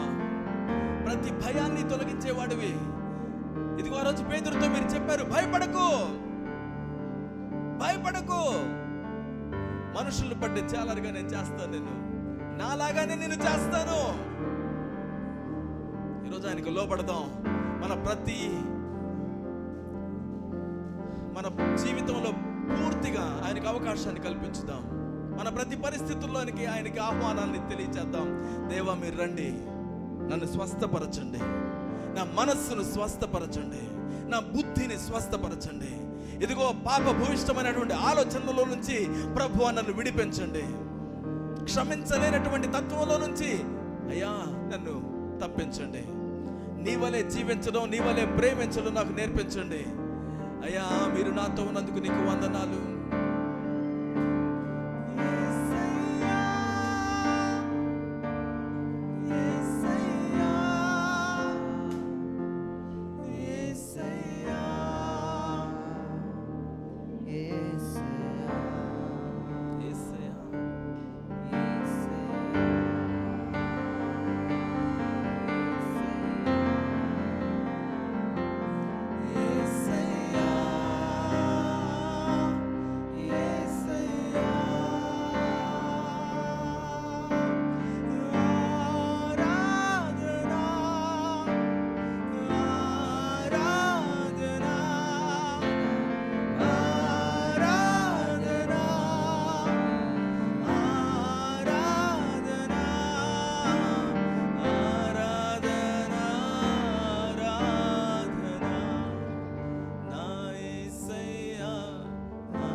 మొదటి ప్రేమను వ్యక్తపరుచున్నామైన వైపు నీతో నేను నడుస్తాను ప్రభువా, నీకు వ్యతిరేకంగా కాదు.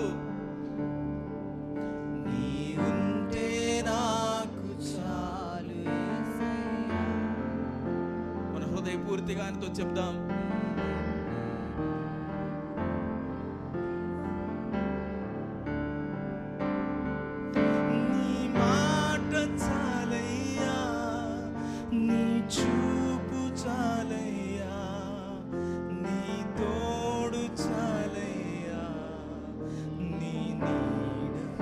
బిగ్గరగా నమ్ముదామా?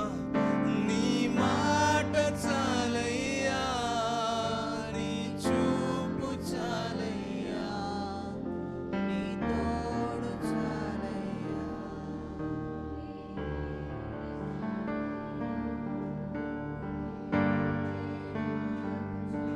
చాలు ప్రభువా, అన్నిటికంటే ఎక్కువగా, అందరికంటే ఎక్కువగా నీతో ఉండడానికి నేను తీర్మానం చేసుకుంటున్నాను. ఈ రోజున మరలా వెనకకు తిరిగి వస్తున్నాము.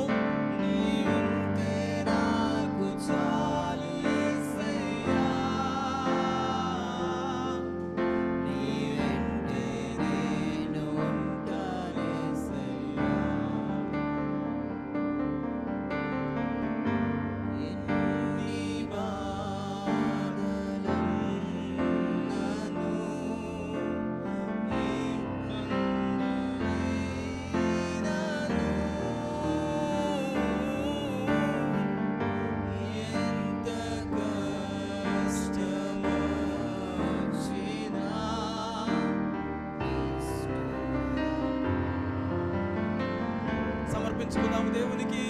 ఎన్ని బాధలు,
వాడవు.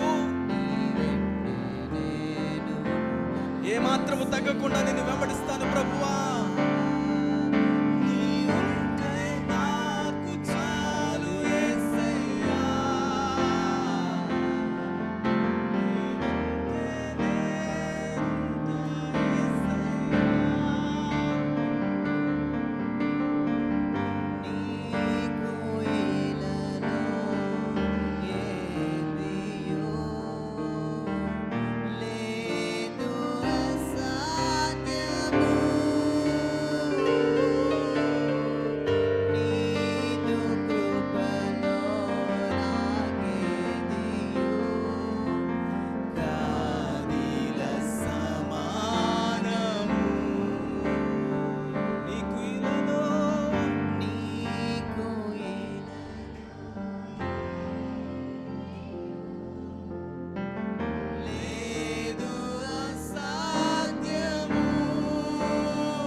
కరువే అయినా నీతోనే ఉంటాను యేసయ్యా.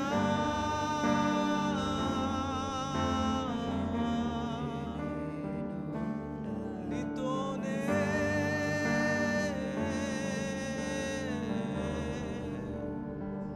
నా ప్రయోజనం కోసం మీరు పరలోకాన్ని వదిలిపెట్టి వచ్చారే, నీ మాటకు లోబడుతూ నేను ముందుకు సాగుతాను ప్రభువా.